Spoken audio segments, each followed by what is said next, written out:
బతికున్నన్నాళ్ళు స్వామివారికి అభిషేకం చేశాం కదా, మరి ఆవుకు ఫలితం లేదా? ఏమీ లేదు.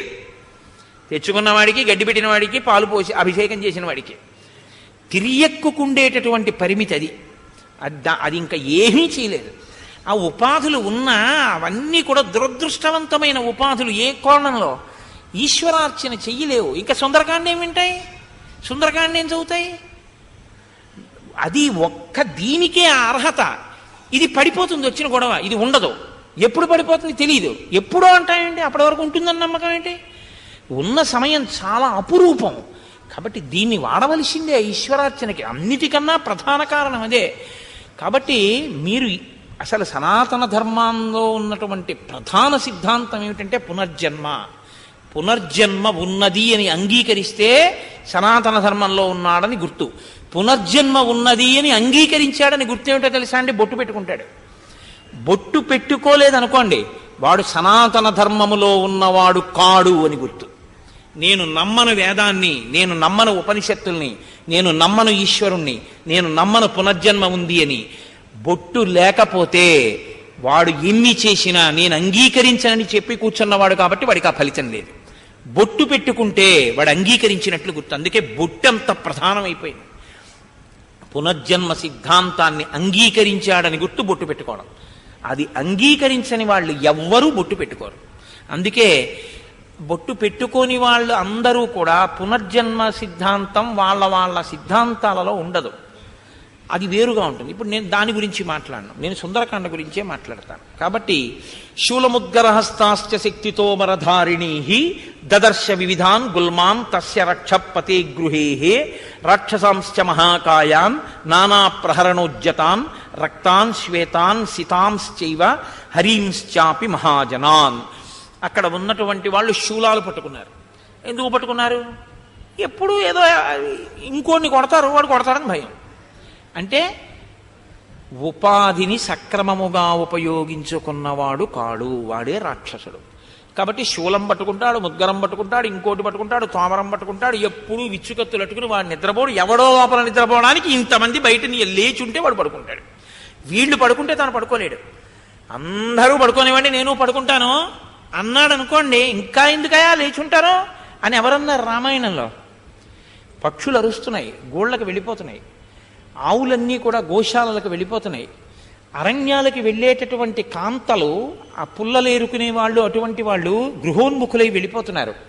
ధూమం ఆవరించినట్టు చీకటి ఆవరించేస్తోంది. ఇప్పటికే ఆలస్యం అయిపోయింది, పడుకోండి నేను పడుకుంటాను అని ఎవరన్నారు? విశ్వామిత్రుడు అన్నాడు.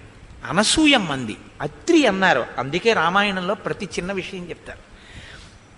ఇప్పటికే బాగా చీకటి పడింది, పడుకోండి అంటారు. మీరు పడుకోండి నేను పడుకుంటాను అంటారు. ఎవరు? మన్నెవడేం చేస్తాడు? అన్నవాడు. మీరు పడుకోకండి, మీరు 1,00,000 మంది తెలివేసి కత్తెట్టుకుని ఉండండి, నేను లోపల పడుకుంటానంటాడు. ఎవడు? వాళ్ళు పడుకుంటే తను చచ్చిపోతాననుకున్నవాడు. మరి ఆ పని ఎందుకు చేసావు? ఇది సుందరకాండ. మరి అంత చస్తూ బతుకుతున్నానని తెలిసి నా అంత మొనగాళ్ళేడని ఎలా చెప్తున్నావు? నువ్వు నిద్రపోలేవు. వాళ్ళు 1,00,000 మంది బయట కత్తెట్టుకోపోతే నీ బతుక నువ్వు దాని గురించి గొప్పగా చెప్పుకోవడమా? ఎంత అసహ్యకరమైన విషయం. విశ్వామిత్రుడు గొప్పవాడు, వశిష్ఠుడు గొప్పవాడు, అనసూయమ్మ గొప్పది, నువ్వు ఆ గొప్పవాడివి. 1,00,000 మంది కత్తెట్టుకుంటే తప్ప పడుకోలేని వాడివి నువ్వు మొనగాడివని మాట్లాడతావా? ఇదే రావణుడంటే. నీ మానాన నువ్వు పడుకోగలవా? 10 మందిని పడుకోండి మీ అందరూ, నేను పడుకుంటున్నాను అనగలవా? నాకెందుకండి, నన్నెవరు రక్షించాలి, నన్నెవరు ఏం చేస్తారండి అని అనగలవా? అలా అనాలంటే నిన్నెవ్వరూ ఏమీ చెయ్యని రీతిలో నువ్వు జీవిస్తున్నవాడిని గుర్తు. ఏమండి, ఎందుకైనా మంచిది నా చుట్టూ నలుగురు ఉండండి అన్నమాట ఎందుకు వచ్చింది? ఇది జీవితాలకి మీరు పడుకోవడంలో కూడా ఎంత భయం అంటే ఇదే రాక్షస జీవితము అని గుర్తు. అలా ఉండద్దు స్మా. అది సుందరకాండ హెచ్చరిక. అంతేకాని కథాపరంగా రావణుడు లోపల పడుకున్నాడు, 1,00,000 మంది విచ్చుకత్తులు పట్టుకు తిరుగుతున్నారు, అబ్బా అలా ఉండాలండి, నిజంగా ఏమి గొప్పవాడండి అన్నారు అనుకోండి, కొంప ములిగిపోతుంది. అందుకని సుందరకాండను అలా వినకండి. పై సౌందర్యం వేరు, అంతఃసౌందర్యం వేరు. లోపల అలా ఉండకూడదని పట్టుకోవాలి. శ్లోకాన్ని తిప్పాలి, తిప్పకపోతే రాదు. ఎందుకంటే వెనకటికి ఒక ఆయన, ఒక ఐశ్వర్యవంతుడు కొడుకులు పనికిమాలిన వాళ్ళు అని అర్థమైపోయింది ఆయనకి. చచ్చిపోతూ ఒరే మీరు ఎలాగో పనికిరారు, ప్రతి ఇంటికి వెళ్ళి భిక్షాటనం చేసి తినండి. ఒకవేళ ఇంకా కరువు వచ్చేసి పెట్టేవాడు కూడా లేకపోతే నేను మీకు గొప్ప ఐశ్వర్యాన్ని చెప్తాను, అది చేద్దురు కానీ నేను కాగితం ముక్క మీద రాసిచ్చిన 3 సూత్రాలు ఉంటాయి, ఆ 3 సూత్రాలు చదువుకోండి, దాన్ని బట్టి బతకండి అన్నాడు. ఏమిట్రా నాన్నగారు అని చెప్పి చచ్చిపోయాడు ఆయన. బీరువాలు తీశారు, ఏం లేవు. పెట్లు తీశారు, ఏం లేవు. ఒరే ఇంత సంపాదించాడు, ఎక్కడా కానీ లేదు. ఆ కాగితం ఏమిటని చదివారు. అమ్మకి అన్నం పెట్టవద్దు మొదటి మాట. ఇక్కడ లోకంలో ఎవడైనా తండ్రి చచ్చిపోయే ముందు ఒరే మీ అమ్మని జాగ్రత్తగా చూడండి అంటాడు, అమ్మకి అన్నం పెట్టవద్దు అని రాశాడు. ఇదేమిటి ఇలా ఉంది, సరే 2వ సూత్రం చదవండి పోని అన్నాడు. విత్తు పెట్టి పందిరెయ్యవద్దు. ఇదేమిటి, విత్తనం పెట్టి పందిరేయకపోతే పాది ఎలా కాస్తుంది? మా నాన్న సంధి ప్రలాపం చచ్చిపోయే ముందు పైత్యంలో రాశాడేమో ఇవన్నీ అనుకున్నారు. ఎక్కడా ఏమీ దొరకకపోతే ఇల్లు తవ్వేయండి అని ఉంది. ఏంటంటే ఇల్లు అమ్మేయండి అంటాడు ఎవడైనా, ఏమీ దొరకకపోతే ఇల్లు తవ్వేయండి ఏమిటి, వచ్చే రూపాయి కూడా రాదు. పండితుల దగ్గరికి వెళ్ళారు, చూపించారు. ప్రతివాడు చూసి మీ నాన్న సంధిలో రాశాళ్ళవా ఇవన్నీ ఏమిటన్నారు. ఒక మహానుభావుడి దగ్గరికి వెళ్ళారు, ఆయన చూసి అన్నాడు, రే మీ నాన్న మహాప్రాజ్ఞుడు రా, గొప్ప విషయాలు రాశాడు రా అనుభవంతో అన్నాడు. అయ్యా ఏమిటి రాశాడు? అమ్మకి అన్నం పెట్టవద్దు అని రాశాడు. అమ్మకి అన్నం పెట్టకు, అమ్మ చేతి అన్నం తింటున్నాను అనుకో. నువ్వు అమ్మకి అన్నం పెట్టడం ఏమిటి? ఏమంటే ఇన్నేళ్ళు వచ్చినా మా అమ్మ చేతి అన్నం తింటున్నానండి అను, అది గొప్ప. అంతేగాని మా అమ్మగారిని నేనే చూస్తున్నానండి నాకు ఎప్పుడును. అమ్మకి అన్నం పెట్టవద్దు, అమ్మ పెట్టిన అన్నం నేను తింటున్నానను తిప్పి చూడు ఆ మాటని. విత్తు పెట్టి పందిరేయవద్దు, పందిరేసి విత్తు పెట్టు. విత్తు పెట్టేసి పందిరి ఎప్పుడో వేస్తారంటే నీకు ఈలోగా ఏదో టెలిగ్రామ్ వస్తుంది, ఊరెళ్ళిపోతావు. ఈలోగా అది పైకి పాకడానికి పందిరి లేక కింద పాకి కాయవలసినంత కాయదు, ఏ మేక వచ్చి తినేస్తుంది. నేను పందిరి వేసి విత్తు పెట్టు, నువ్వు ఊరెళ్ళినా అది పైకి ఎక్కేస్తావు. కాబట్టి విత్తు పెట్టి పందిరేయవద్దు, పందిరేసి విత్తు పెట్టు. ఏమీ దొరకకపోతే ఇల్లు తవ్వండి. ఇంకా మీరు ఈ సూత్రాలు పాటించి 4 ఏళ్ల ముందు కష్టపడి బతుకుదామన్నా కూడా రోజులు వెళ్ళకపోతే అప్పుడు మీకోసమని ఇంట్లోనే పాతు పెట్టాను, అప్పుడు ఇల్లు తవ్వండి, మీకు దొరుకుతుంది. అప్పటి వరకు మాత్రం తవ్వేయకండి. అందుకని తిప్పితే అందులోంచి సారం వచ్చింది. సుందరకాండని తిప్పి చూస్తుండాలి ఒక్కొక్కసారి, అంతేగాని రావణాసురుడు లోపల పడుకుంటే 1,00,000 మంది బయట కత్తులు పట్టుకున్నారు, అబ్బా ఎంత గొప్పవాడండి అని వెంటనే ఆయన ఫోటో దొరుకుతుందా అండి అని అడగకూడదు. మనం అలా పడుకోకూడదండి జీవితంలో. ఎప్పుడు రాముళ్ళ గుహలోనైనా పడుకోగలగాలి అనాలి తప్ప దాన్ని వైభవం కింద స్వీకరించకూడదు. బాహ్య వైభవమైన ఆంతర ప్రమాదం ఎంతుందో చూపిస్తుంది సుందరకాండ. ఇది మీరు పట్టుకుని సౌందర్యాన్ని పిండుకోగలిగిన మీ మనస్థితి సౌందర్యం. అందుకని సుందరకాండ, మీ పట్ల సుందరకాండ. అందుకని అబ్బో ఏమి సుందరకాండ అండి, అందుకని ప్రతి శ్లోకం సౌందర్యం అలా తిరుగుతుంది. మీరు ఆ సారాన్ని పట్టుకుంటే చాలు. ఇప్పుడు నేను ఇహ రావణాసురుడి అంతఃప్రమనగా అరువులు ఇలా ఉండునో, వజ్రములుండునో, వైఢూర్యములుండునో, దిక్కుమాలినాడు పడుకోలేనివాడు, ఉంటే ఎందుకు ఎవడకు కావాలంటారు అడగాలి. మీరు అడిగితే అప్పుడు మీకు పట్టుకుంది సుందరకాండని గుర్తు. గుహలో పడుకున్న రాముడు గొప్పవాడండి, 3 రోజుల నుంచి చెప్తున్నారు వాడి ఇంటికి బంగారం అని, వెండి అని, రాగని. అసలు సైటే వాడిది కాదు. బిల్డింగ్ ఎంత గొప్పదైనా కట్టండి, అసలు సైటు వాడిది కాదు. ఎంత ప్రమాదం. అసలు లంక వాడిది కాదు. పాలితాం రాక్షసేంద్రేణ నిర్మితాం విశ్వకర్మణ, అది విశ్వకర్మది, వీడు నాదంటున్నాడు. కాబట్టి ఈశ్వరుడు ఎప్పుడో వచ్చి నీది కాదు అవతల బొమ్మని తీసేస్తాడు, పోయిందంతే అక్కడితో. కాబట్టి ఇది పట్టుకోగలిగితే ధన్యత, అది సుందరకాండ. కాబట్టి ఇప్పుడు ఆయన రావణాంతపురం, ఆ రావణ భవనం అంతా చూశారు. ఎంత చూసినా ఎన్ని చూసినా ఏమీ కనపడలేదు, వైభవం కనపడుతోంది, బాహ్య వైభవం. పుష్పక విమానంలోకి ప్రవేశించాలి అని అనుకున్నారు. ఆ పుష్పక విమానంలో పడుకుని ఉన్నాడు ఆయన. కాబట్టి ఇప్పుడు దానికి వెళ్లే ముందు ఒకసారి ఆ అంతఃపురంలో ఉన్నటువంటి గదుల వంక చూశారు. చూస్తే మహర్షి ఒక అత్యద్భుతమైన శ్లోకం, ఈ ఒక్క శ్లోకాన్ని మీరు పట్టుకోగలిగితే సుందరకాండలో రావణ వైభవాన్ని మీరు పట్టేసుకున్నట్టు. సవేష్మజాలం బలవాన్ దదర్శ వ్యాసక్త వైఢూర్య సువర్ణజాలం యథా మహత్స్రా వృషిమేఘజాలం విద్యుచ్చినద్ధం సవిహంగజాలం. అది వర్షాకాలంలో మెరుపులు ఎలా మెరుస్తాయో, ఉండుండి మెరుపు మెరిస్తే, వర్షాకాలంలో మెరిసేటటువంటి మెరుపు అందం వేరు. వర్షాకాలంలో మెరుపు ఏం చేస్తుందో తెలుసా అండి? మేఘాలు దట్టంగా పట్టేస్తాయి కాబట్టి ఆ మెరుపు తీగ మెరిస్తే గుంటూరు పట్టణం అంతా కనపడుతుంది ఆ మెరుపు తీగలో. అది వర్షాకాలం కాదనుకోండి, ఏదో ఒక్క మబ్బుండో చిన్ని మెరుపు తెలుక్కుని మెరిసింది అనుకోండి, ఏదో ఫోటో తీసుకున్న ఫ్లాష్లా ఉంటుంది, దాని అందం ఉండదు. వర్షాకాలపు మబ్బు మీద మెరుపు అందం వేరు. ఆ అందంలో మీరు ఫస్ట్ ఫ్లోర్ బాల్కనీలో కుర్చీలో కూర్చుని అలా మెరుపు తీగ వస్తుందని చూస్తున్నారు అనుకోండి, మీ కంటికి తుదా మొదలు ఉన్నట్టు కనపడుతుంది. మీరు ఇలా ఆకాశంలోకి చూడకుండా ఒకసారి పట్టణం వంక అలా చూడండి, ఆ పైన మెరుపు తీగ మెరుస్తుంది. మెరిసినప్పుడు చూడండి మొత్తం గుంటూరు పట్టణం కనపడుతుంది. ఒకసారి కరెంట్ ఎలాగో తీసేస్తారు గాలిగానే, కాబట్టి చక్కగా అనుభవించడానికి యోగ్యంగా వాళ్ళు సిద్ధం చేస్తారు. కాబట్టి ఇప్పుడు చీకటిగా ఉంటుంది. వాళ్ళు చేసే ఉపకారం అదే. మీరు బాగా ఆంతరంగా ఎదగాలని వాళ్ళ యొక్క కోరిక, అందుకు తీసేస్తారు కరెంట్, మిమ్మల్ని బాధ పెట్టాలని కాదు.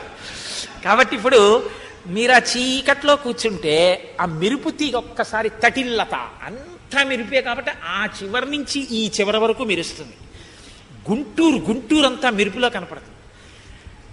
బృందావన్ గార్డెన్స్ వెంకటేశ్వర స్వామి గుడి శిఖరం నుంచి అన్నీ కనపడతాయి మీరు అక్కడ ఉంటే, ఆవాసం ఒకవేళ.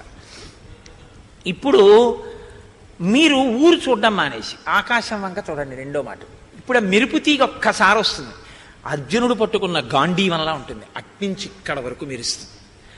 ఆ మెరుపు ఎలా ఉంటుందో మీకు ఇంకా కాసేపు చూద్దాం అనిపిస్తుంది, కానీ అది ఉంటుందండి? అది ఉండదు. అబ్బా కాసేపు ఉంటే బాగుండండి అలా చూద్దాం అంటే ఇలా కనపడి అలా వెళ్ళిపోతుంది అనిపిస్తుంది. కింవానేన ధనేన వాజికరిభిప్రాప్తేన రాజ్యేన కింవా పుత్ర కళత్రమిత్ర పశుభిర్దేహేన గేహేన కిం అంటూ శంకరాచార్యులు వారు అంటారు, ఆయుర్నశ్యతి పశ్యతాం ప్రతిదినం జాతిక్షయం యవ్వనం ప్రత్యాయాంతికతా పునర్న దివసా కాలో జగద్భక్షక లక్ష్మీస్తో యతరంగ భంగ చపలా విద్యుచ్చలం జీవితం అంటారు. మెరుపు తీగల ఈ జీవితం చపలం, ఎన్నాళ్ళు ఉంటుందో ఎవడికి తెలుసురా అన్నారు ఆయన. కాబట్టి ఇప్పుడు ఆ మెరుపు తీగ కాసేపు ఉంటే బాగుండనిపిస్తుంది, కాసేపు ఉండి కనిపిస్తే అది రావణాసురుడి యొక్క అంతఃపురంలో ఓ గది కిటికీ. అంటే ఆ కిటికీ ఎంత అందంగా ఉందో మీరు చూడండి. కిటికీ కూడా కాదు, కిటికీ తెర. వాడి కిటికీ తెర అంత అందంగా ఉంటే వాడి భవనం ఎలా ఉంటుంది, లంక ఎలా ఉంటుంది? అప్పుడు అక్కడికి వెళ్ళిన వాడికి సీతమ్మ మళ్ళీ గుర్తొస్తుందా? అది చూడడంతో సరిపోతుంది. ఇవన్నీ నాకొద్దు సీతమ్మ ఏదని తిరుగుతున్నారు ఆయన. ఇప్పుడు ఇది సౌందర్యమా అది సౌందర్యమా? అది సౌందర్యం, హనుమ సౌందర్యం. అందుకే సుందరకాండ హనుమత్ సౌందర్యం, సుందరకాండ సీతా సౌందర్యం, సుందరకాండ రామకథా సౌందర్యం, సుందరకాండ రామనామ సౌందర్యం, మీరు కోరుకోకూడని లంక బాహ్య సౌందర్యం.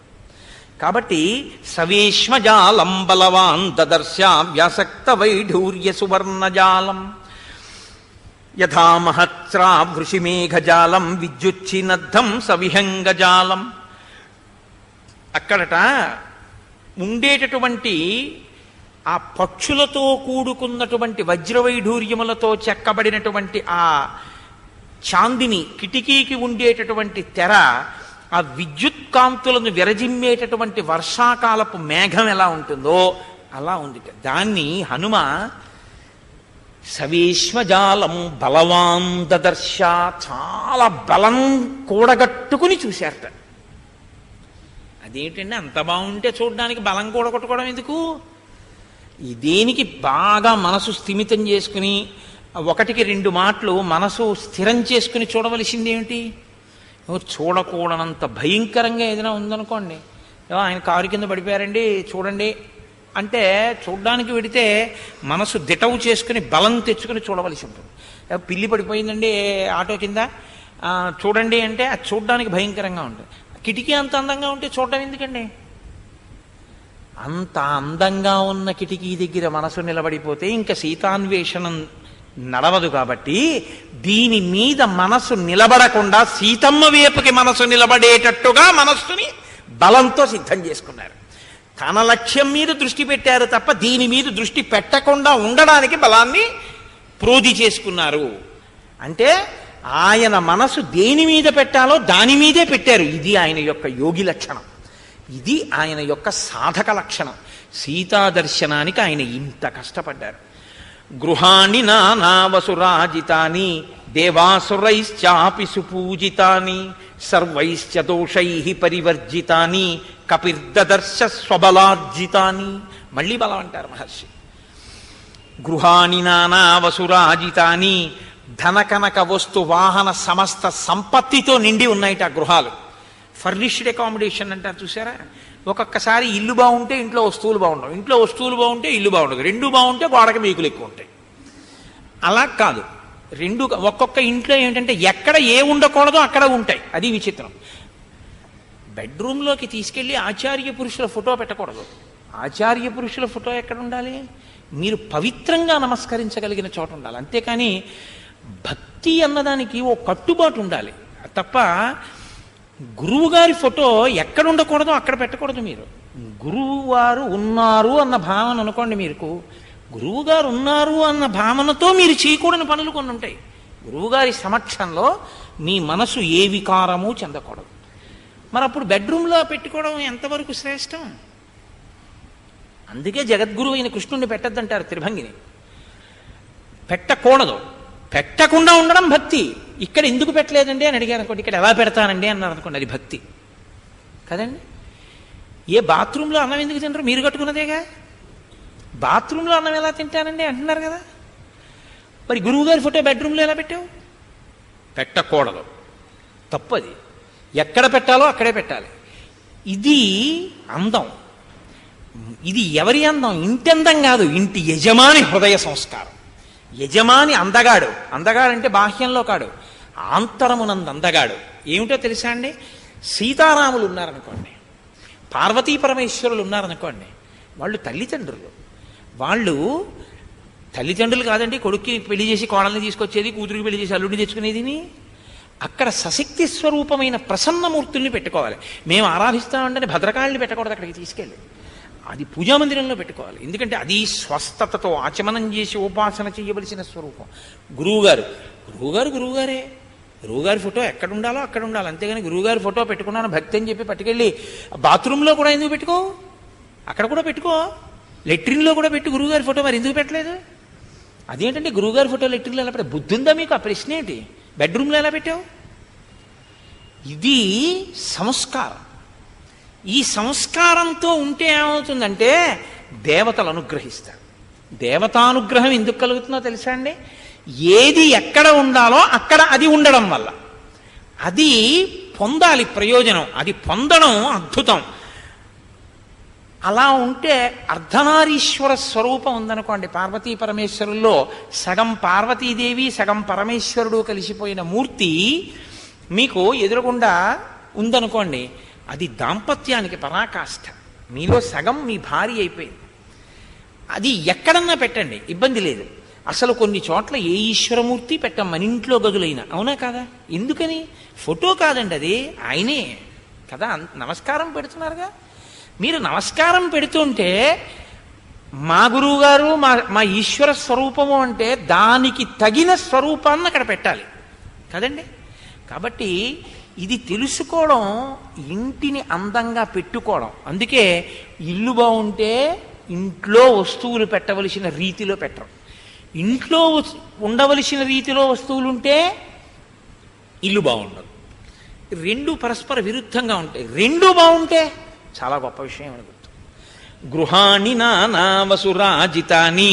ఇంటికి ఏముండాలో అన్నీ ఉన్నాయి. కారుకి పెద్ద ఫోర్టికో కడతాడు, కారు ఉండదు, తుడుచుకుంటుంటాడు అంతే రోజు. ఎందుకండి ఇది అన్నారు అనుకోండి, అది కారు ఎప్పటికైనా కొంటానేమో అని కట్టానండి అంటాడు. ఎప్పటిక కొంటాడు అంటే ఏమో వాడు అదృష్టం. కానీ ఇప్పుడు ఏం చేస్తుంటాడంటే రోజు తుడుస్తూ ఉంటాడు దాన్ని. ఆఖరికి అక్కడికి ఏం చేస్తాడంటే చిట్ట చివరికి తీసుకొచ్చి ఇంట్లో కుక్కని పెంచి దాన్ని కడతాడు. అక్కడ కారు ఉండవలసిన చోట కుక్క ఉంటుంటుంది. అవి అపభ్రంశంగా ఉంటాయి అవన్నీ. అంటే ఇంటికి ఒక అందాన్ని ఇవ్వగలిగినటువంటివి కావు. చాలా పెద్ద ప్రారంభం ఏమిటో తెలుసా అండి? కారు లేకుండా పార్కింగ్ ప్లేస్ కొనుక్కోవడం అపార్ట్మెంట్లో. ఎందుకో తెలుసా? వీడు ఉండడు అక్కడ. వీడు రోజు అక్కడ కూర్చోడుగా పార్కింగ్ ప్లేస్లో. వీడి స్కూటర్ అక్కడ పెట్టుకుంటాడు. కారు కొనుక్కుందాం ఎప్పుడో అనుకున్నాడు, ఇప్పుడే లోన్ పెట్టి ఇల్లు కొనుక్కున్నవాడు కారు ఎప్పుడు కొంటాడు? ఈ లోన్ తీరితే కొనాలి. కానీ కనీసం 6 ఏళ్ళు కొనలేడు. వాడు గీత గీసి వెళ్ళిపోతాడు ఆ బిల్డర్.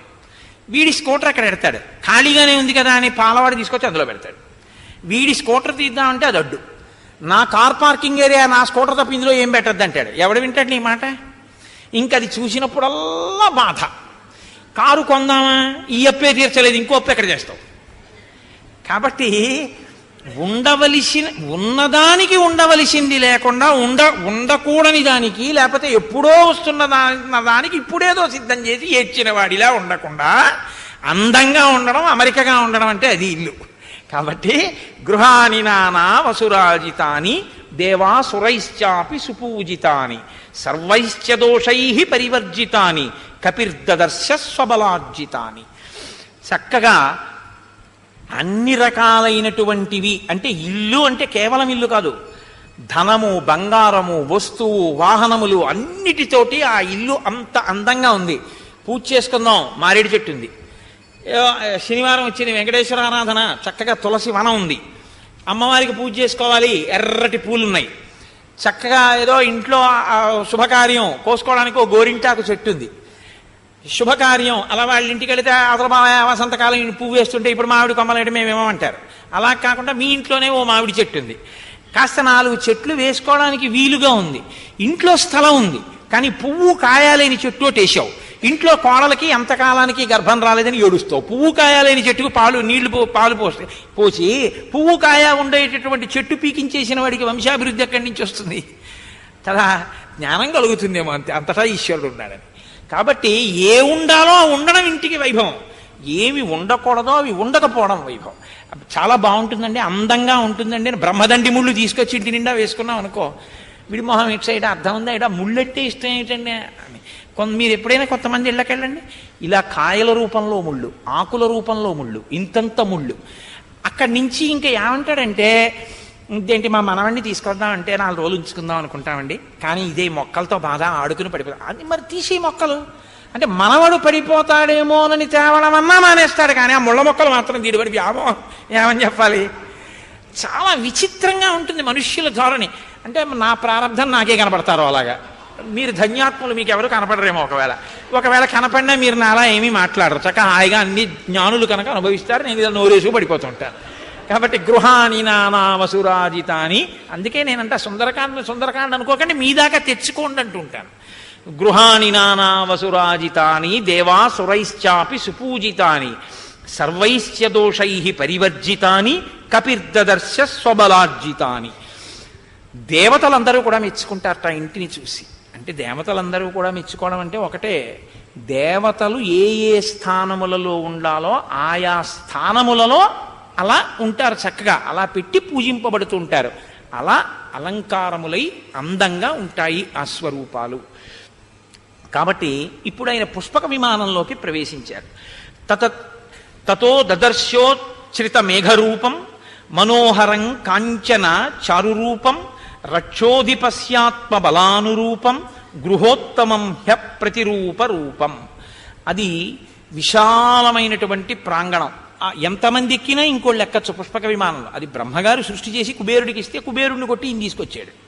కాబట్టి అందులో కళ్ళకి మిరుముట్లు కొలుపుతూ నిరుపమానమై, దాంతో పోల్చడానికి ఇంకొకటి లేకుండా అంత విశాలమైనటువంటి ఆ పుష్పక విమానం కనపడింది. అందులో కొన్ని తివాచీలు వేశారు. ఆ తివాచీ ఎంత అందంగా ఉందంటే, మహీకృత పర్వతరాజిపూర్ణ శైలాః కృతా వృక్షవితానపూర్ణాః వృక్షాః కృతాః పుష్పవితానపూర్ణాః పుష్పం కృతం కేసరపత్రపూర్ణం. అసలు నిజంగా సౌందర్యం అంటే అందం. పర్వతాలు ఏమి అందంగా ఉంటాయో లోకంలో, అది నిజంగా క్యాన్వాస్ మీద చూస్తే మీరు చాలా అందంగా ఉంటుంది. ఒకనకొకప్పుడు నేను తిరుమల తిరుపతి దేవస్థానంలో చూసే అటువంటిది ఒక ఊహా చిత్రము అని ఒకటి చూశాను. అప్పుడు కొండ అద్దమందు కొంచెం అయ్యి ఉంటుందా, గీయాలనుకున్న చిత్రకారుడికి ఆ అభిప్రాయం ఉంటే పావుట ఒక కాగితం మీద గీయగలడు. ఆయన విహంగ వీక్షణం గీశాడు. నేను నా జీవితంలో మళ్ళీ ఇంకా అలాంటి ఫోటో చూడలేదు. ఆయన సింహాచలం దగ్గర నుంచి వెంకటాచలం వరకు ఉన్న పర్వత సానువుల్ని గీశాడు. గీస్తే అది ఏమైందో తెలుసా అండి, సింహాచలంలో తోక పెట్టి పడుకుని ఇలా ఉన్నటువంటి ఒక పెద్ద పాము ఖచ్చితంగా వెంకటాచలం వచ్చేటప్పటికి 7 పడగలు ఇలా విప్పింది. 7 పడగలలో ఒక పడగ ఇలా పైకుంది. ఈ పడగ మీద ఒక మణి ప్రకాశిస్తోంది. అది ఆనంద నిలయం. సింహాచలం దగ్గర తోక, అక్కడి నుంచి ప్రతి కట్టులో కూడా ఒక్కొక్క కట్టులో అన్నవరం దాటిన తర్వాత ఇంద్రకీలాద్రి దాటిన తర్వాత శ్రీశైలం దాటిన తర్వాత ఇది అహోబలం దాటిన తర్వాత వెంకటాచలం. ఈ పర్వతాల యొక్క వరుస క్రమంలో సింహాచలం నుంచి వెంకటాచలం వరకు 7 తలల పావు రూపంలో, శేష రూపంలో ఎలా పడుకుందో పర్వతం పావు రూపంలో ఆయన గీసి చూపించాడు ఒక చిత్రం. నేను అసలు ఇటువంటి స్వరూపాన్ని ఇప్పటిదాకా చూడలేదు. ఏమి అద్భుతం రా నిజంగా ఇది అనుకున్నాను నేను. అలా మహర్షి అంటారు, మహీకృత పర్వతరాజిపూర్ణ, పర్వతములన్నీ భూమండలం మీద ఎన్నున్నాయో అన్నిటినీ గీశారట ఒక తివాచీ మీద. శైలాకృతా వృక్షవితాన పూర్ణా, ఏ శైలం మీద, ఏ కొండ మీద ఏ చెట్లుంటాయో చెట్లన్నీ గీశారట.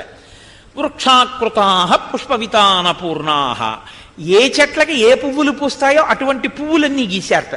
పుష్పంకృతం కేసరపత్ర పూర్ణం, ఆ పువ్వులలో ఉండేటటువంటి కేసరములను కూడా గీశారట. కొన్నింటికి కేసరములు ఉండవు, కొన్నింటికి కేసరములు ఉంటాయి.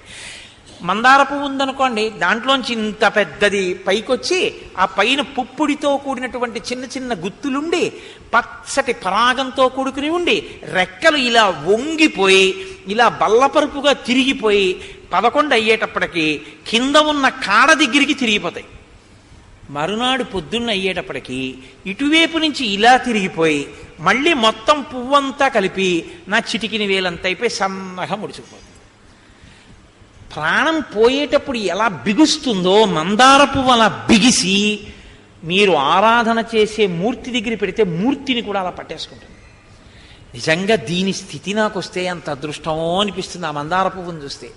ఈశ్వరుడి దగ్గరికి వెళ్ళేటప్పుడు అంత హర్షం, ప్రాణోత్క్రమణ సమయమునందు పరమేశ్వరుణ్ణి పట్టుకోవడంలో అంత బిగితో పట్టుకుని వెళ్ళిపోతుంది. అది వాడిపోయిన మందార పువ్వు ఎక్కడైనా విచ్చుకున్నది నాకు చూపించండి, సన్నగా అయిపోయి ఉంటుంది.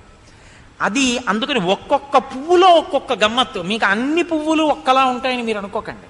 కొన్ని పువ్వులు రేఖ మీద రేఖ, రేఖ మీద రేఖ, రేఖ మీద రేఖ ఒక వరుస క్రమంలో పేర్చి ఉంటాయి. కానీ మీరు ఆ పువ్వుని తీసి ఇలా అనండి, అసలు అలా అనకూడదు. పువ్వుని ఏదో మీరు ఇలా ఇలా అనండి, అది ఏమీ అవదు. అలాంటి అమరికతోనే ఉంటుంది. ఇంకో పువ్వు ఇలా అనండి, మొత్తం రేఖలు ఉడిపోయి ముచ్చుకోటే ఉంటుంది. గులాబీ పువ్వుని ఇలా అనండి, మొత్తం రేకులు ఉడిపోతాయి. చామంతి పువ్వుని ఇలా అనండి, ఒక్క రేఖ ఉండదు. ఇంత చిన్న చిన్న రేకులతో అలా రాత్రల్లా ఎవడు పేర్చాడు రా అనిపిస్తుంది. మీరు యాప్కోలో కొనుక్కున్న గ్లాస్కో పంచె కూడా అంత తెల్లగా ఉండదు. రోజు వెళ్ళేటటువంటి లారీలు వెళ్ళే రోడ్డు పక్కన పూసిన ఉమ్మెత్త పువ్వు తెల్లవారకట్ట మార్నింగ్ వాక్లో చూస్తే ఏ గ్లాస్కో పంచా పనికిరాదు, అంత తెల్లగా ఉంటుంది. ఎలా సృష్టించాడు రా ఇంత తెల్లటి పువ్వుని ఈశ్వరుడు అనిపిస్తుంది. ఆయన సృష్టి కావ్యకంఠ గణపతి ముని చెప్పినట్టు మీరు ఎక్కడ చూస్తారు ఈశ్వరుని, ఆయన నిర్మాణ కౌశలాన్ని. ప్రతి క్షణం ప్రతి చోట మీకు ఈశ్వర విభూతి కనపడుతూనే ఉంటుంది. కాబట్టి మహీకృత పర్వతరాజి పూర్ణ, శైలాః కృతా వృక్షవితాన పూర్ణాః, వృక్షాః కృతాః పుష్పవితాన పూర్ణాః, పుష్పం కృతం కేసరపత్ర పూర్ణం. నాకు ఈ మాట అంటే ఒక విషయం జ్ఞాపకానికి వస్తుంటుంది. మీరు లోకంలో ఏ ప్రాణినైనా సరే ఇలా ముట్టుకుని ఇలా వాసన చూడండి, దుర్వాసన వస్తుంది. ఆవు దగ్గరికి వెళ్ళి ఇలా అని వాసన చూడండి, తీయటి వాసన వస్తుంది. మరి ఆ ఆవు శరీరంలో దేవతలు ఉన్నారు అంటే ఇంకంతకన్నా తార్కాణం ఏమిటండి? అసలు దాని శరీరం అటువంటి సువాసన, దాని పేడ అంత సువాసన. అందుకే గోవు లాంటి ప్రాణి ఇంకా లోకంలో లేదు. పుష్పాహ్వయం నామ విరాజమానం రత్నప్రభాభిశ్చ వివర్ధమానం భీష్మోత్తమానామపి చోచ్ఛమానం మహాకపిస్తత్ర మహావిమానం. దాని యొక్క రత్న కాంతులు దశ దిశలకి కాంతిని విరజిమ్ముతుంటే అందులోకి ఎవరైనా లోపలికి ప్రవేశిస్తేట కాంతుల వలన ఎటువంటి అనుభూతి కలుగుతుందంటేట వెంటనే ఆకాశంలో దాంట్లో వెడుతున్నామన్న అనుభూతి కలుగుతుందిట. అటువంటి కాంతి చిమ్ముతుందిట. అంటే ఒక్కొక్కటి ఒక్కొక్క అలా చేయగలదు. మీరు వెళ్ళని రైల్లో కూర్చుని వెడుతున్న రైల్ని చూడండి, మీరు వెడుతున్నట్టు ఉంటుంది కదా. దానికి ఉన్నప్పుడు పుష్పక విమానానికి ఉండదని మీరు ఎలా అనుకుంటున్నారు? పుష్పక విమానం రత్నకాంతులతో మీకు అటువంటి స్థితిని ఇస్తుంది. తాను ఎగిరి వెళ్ళిపోతున్నటువంటి భావనని మీకు కల్పిస్తుంది. ఎందుకు ఉండదండి? మీరు నేను అలా అన్నానని మీరు అనుకోకండి. అలా ఎలా ఉంటుందండి? ఎక్కి కూర్చుంటే వెడుతున్నట్టు ఎలా ఉంటుందండి అని అనుకోకండి. ఉండవు. మీరు జిమ్కి వెళ్ళి చూడండి, మనుష్య నిర్మితమైనటువంటి యంత్రమే ఉంటుంది.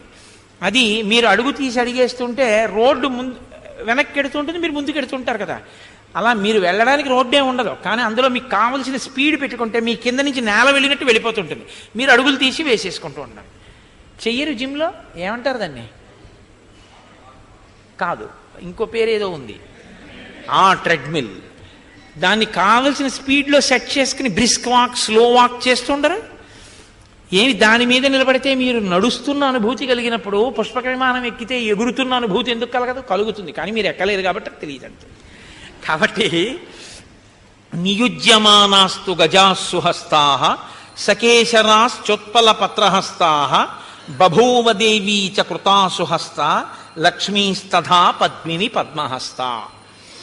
ఆయన పుష్పక విమానంలో ఒక లక్ష్మీదేవి యొక్క మూర్తి ఉంది. నియుజ్యమానాస్తు గజాస్సు హస్తాః.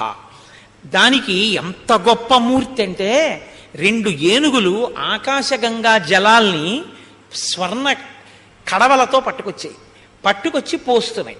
పోస్తుంటే ఆ గంగా జలం ఆవిడ మీద అభిషిక్తం అవుతోంది.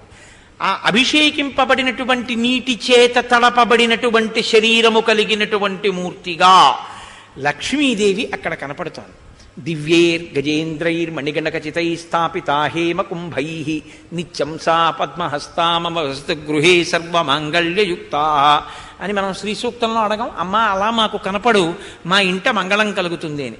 అలాంటి మూర్తిని కానీ చూస్తే ఇంట్లో ఐశ్వర్యం ఉంటుంది అని శంకరాచార్యుల వారు కూడా కనకధార చేస్తూ అదేంటి ప్రతిరోజు కూడా అలా దిగ్గస్థిభి కనక కుంభముఖావసృష్ట సర్వాహిని విమలచారు జలప్లుతాంగీం ప్రాతర్నమామి జగతాం జన్నీమశేషలోకాధినాథ గృహిణీం అమృతాభిపుత్రీం అంటారు.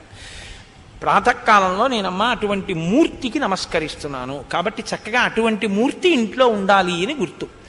కాబట్టి గృహాణి నానావసురాజితాని దేవాసురైశ్చాపి సుపూజితాని సర్వైశ్చ దోషై పరివర్జితాని కపిర్దస్య స్వబలార్జితాని. కాబట్టి అక్కడ ఏముంది? నియుజ్యమానాస్సు గజాస్సు హస్తా సకేశరాశ్చోత్పల పత్రహస్తా బభూవదేవీ చ కృతాసుహస్త లక్ష్మీస్తథా పద్మిని పద్మహస్త. పద్మములు పట్టుకున్న లక్ష్మీదేవికి ఏనుగులు స్వర్ణభాండములతో అభిషేకం చేస్తున్నటువంటి మూర్తి ఉంది. చాలా బాగుంది. అయితే ఇది రావణుణ్ణి మెచ్చుకోవడానికి కాదు, ఉపాసన క్రమం ఏమిటో తెలుసా అండి? మూర్తి ఉపాసన విస్తరణ జరగాలి. అందుకే పూజామందిరంలో పూజ గొప్పది, పూజామందిరంలో మరణించాలనుకోవడం తప్పంటాడు వివేకానందుడు. నీ పూజామందిరం లోకమంతా పూజామందిరంగా మారడానికి పనికి రావాలి తప్ప, నా పూజామందిరం అదే తప్ప ఇంకా లోకంలో పూజించవలసింది ఏం లేదంటే నువ్వు రాక్షసుడు అయిపోయావు గుర్తు. రావణుడు ఏం చేస్తాడంటే పుష్పక విమానంలో ఇక్కడికి తీసుకొచ్చి తామర పువ్వులు వేసి నమస్కారం చేస్తాడు. పొద్దున్నే సీతమ్మ తల్లి దగ్గరికి వెళ్ళి ఆవిడ్ని చూడకూడని చూపు చూస్తాడు. ఇక్కడ ఉన్న లక్ష్మీదేవే నీ పక్కింటి వారి భార్యారూపంలో ఉన్న లక్ష్మీదేవి. గృహలక్ష్మి గృహే గృహే. ఎక్కడ చూస్తావు లక్ష్మీదేవిని? సాయంకాలం సభలో నీకు కనపడుతున్న ఈ తల్లలు అందరూ సహస్రశీర్షవదన, వాళ్ళందరూ లక్ష్మీ స్వరూపాలే. ఇన్ని ముఖాలతో లక్ష్మీదేవుల్ని చూడడమే నీ జన్మ సౌభాగ్యం అంతే. కాబట్టి పక్కింటి వారి భార్య, ఎదురింటి వారి భార్య, ముందింటి వారి భార్య, వెనకింటి వారి భార్య, ప్రతి ఇంట్లో ఉన్న గృహిణి లక్ష్మియే. కాబట్టి ఇక్కడ తామరపూలు వేస్తే నువ్వు అదే దృష్టి, అక్కడ అదే దృష్టితో ఉండాలి. కానీ ఇక్కడ తామరపూలు వేస్తాడు, అక్కడికెళ్ళి పనికి మారిన మాటలు మాట్లాడతాడు, చూడకూడని దృష్టితో చూస్తాడు. ఇది గడ్డి తిన్న బుద్ధి. అంటే తను చేసేదాని మీద తనకి నమ్మకం లేదు. నమ్మకం లేని పూజ. చదువుకోలేదా? చదువుకున్నాడు, అందుకే చేస్తాడు. కానీ ఇక్కడున్న లక్ష్మి అక్కడున్న లక్ష్మి, ఈ లక్ష్మి ఏడిస్తే ఎంత ప్రమాదమో ఆ లక్ష్మి ఏడ్చినా అంతే ప్రమాదం. ఆవిడ 10 నెలల నుంచి ఏడుస్తోంది, కొంప పడిపోతుంది. ఆవిడ పంపించేసేయండి వాళ్ళ ఆయన దగ్గరికి అనడం. ఇక్కడ పువ్వులేసి అక్కడ ఏడిపిస్తే ఇది దాన్ని ఏమైనా కాస్తుందా? కాపాడదు. కాబట్టి నువ్వు కూడా అలాంటి పూజలు చేయకు. ఇంట్లో మంచి మంచి మూర్తుల్ని పెట్టి పూజలు చేసి చిట్ట చివరికి వచ్చేటప్పటికి, వీధిలోకి వచ్చేటప్పటికి నీ దృష్టి వక్ర దృష్టితో ఉంటే అక్కడ చేసిన పూజ నువ్వు ఇక్కడ చేసే పాపాన్ని ఆపలేదు. దాని పుణ్యం దాంది, ఐశ్వర్యం వస్తుంది. దీని పాపం దీంది, నిన్ను నశింపజేస్తుంది. అలా తెచ్చుకోకూడదు అనుకుంటావా? అక్కడ పూజని ఇక్కడ చూడు, అందరిలో లక్ష్మీదేవిని చూడు, సీతమ్మని చూడు, నువ్వు రాముడివి అయిపోతావు, నువ్వు మర్యాదస్థుడు అయిపోతావు, నువ్వు పురుషోత్తముడు అవుతావు, నువ్వు మర్యాద తెలుసున్నవాడి అవుతావు. ఇది తెలియకపోతే రావణ పూజ, ఇది చెప్పడం. అంతేగాని అక్కడ చాలా బాగుందండి, రావణుడు అలా చేస్తాడండి అని ఆయన గురించి గొప్పగా ఆలోచించమని కాదు, ఉపాసనలో ఉన్న వైక్లభ్యాన్ని చూడమని. కాబట్టి నతత్ర కించిన్న కృతం ప్రయత్నతో నతత్ర కించిన్న మహర్హరత్నవత్ నతే విశేషా నియతాసురేష్వపి నతత్ర కించిన్న మహావిశేషవత్. అక్కడ అసలు వాడినటువంటి ఏ ఒక్క రత్నము కూడా సామాన్యమైంది కాదు. అక్కడ ఉన్నటువంటి అక్కడ నిర్మించిన ఏది కూడా ఇది ఇంకో చోట కూడా ఉంటుందండి అని మీరు చెప్పడం కుదరదు. మనసు పెట్టి ఎవరో ఒక మహాత్ముడు నిర్మించాడు బ్రహ్మగారు తప్ప ఇక్కడ ఎలా ఉందో అక్కడ చూశానండి అక్కడ కూడా అలా ఉంటుందని చెప్పడానికి నీకు ఇంకుండదు. ఇక్కడ ఏ రత్నాలు ఉన్నాయో అటువంటివి ఇంకో చోట కూడా ఉన్నాయి అని నువ్వు చెప్పడం కుదరదు. అంతా ఇంత అనేమి అసలు అటువంటిది ఒకటి ఉందని చెప్పి చెప్పడానికి ఇంకోట్లేదు. అటువంటిది వాడిదై ఉంది అంటే ఇప్పుడు అసలు ఈ భూమండలంలో ఎవరి దగ్గర లేనంత ఐశ్వర్యము ఎవరి దగ్గర ఉంది? రావణుడి దగ్గర ఉంది. ఇంత ఐశ్వర్యానికి అధిపతి అంత దిక్కులేని చావెందుకు చచ్చిపోయాడు? ఒక్క పాపానికి చచ్చిపోయాడు. పరకాంత వ్యామోహమునకు నశించిపోయాడు. అది కూడా మామూలుగా కాదు, పుత్ర మిత్ర కళత్రాదులతో ససైన్యంగా నశించిపోయాడు. అంటే నీకు ఈశ్వరుడిచ్చింది నిలబెట్టుకోవాలంటే దాన్ని నశింప చెయ్యగలిగిన దాని జోలికి నువ్వు వెళ్ళవద్దు. ఇది సుందరకాండ యొక్క తీర్పు. కాబట్టి మీరు ఆ కోణంలో అన్వయం చేసుకుంటూ ఉండాలి. తపస్సమాధాన పరాక్రమార్జితం మనస్సమాధాన విచారచారిణం అనేక సంస్థాన విశేష నిర్మితం తతస్తుల్య విశేష దర్శనం. ఇది ఎవరికి ఎవరు ఎప్పుడు ఇచ్చారు అంటే అది పట్టుకొచ్చి బహుమానంగా ఉంచుకోండి అని ఎవరి పెళ్లికో ఇచ్చింది కాదు. గొప్ప తపస్సు చేస్తే తపస్సుకి ప్రీతి చెందినటువంటి బ్రహ్మగారు కుబేరుడికి ఇచ్చింది. కాబట్టి అది తపస్సు వలన వచ్చింది. ఈయన దగ్గర తపస్సు వల్లే ఉందా? లేదు. మరి దేనివల్ల ఉంది? తపస్సు చేసి సంపాదించుకున్నవాడు ఒక ఆయన, ఆయన్ని కొట్టి తెచ్చి వీడి దగ్గర పెట్టుకున్నవాడు ఈయన. అంత తపస్సు చేసి సంపాదించిన వాడంటే మహాత్ముడు. అందున ఆయన తనకన్నా ముందు పుట్టినవాడంటే ఇంకా పూజనీయుడు.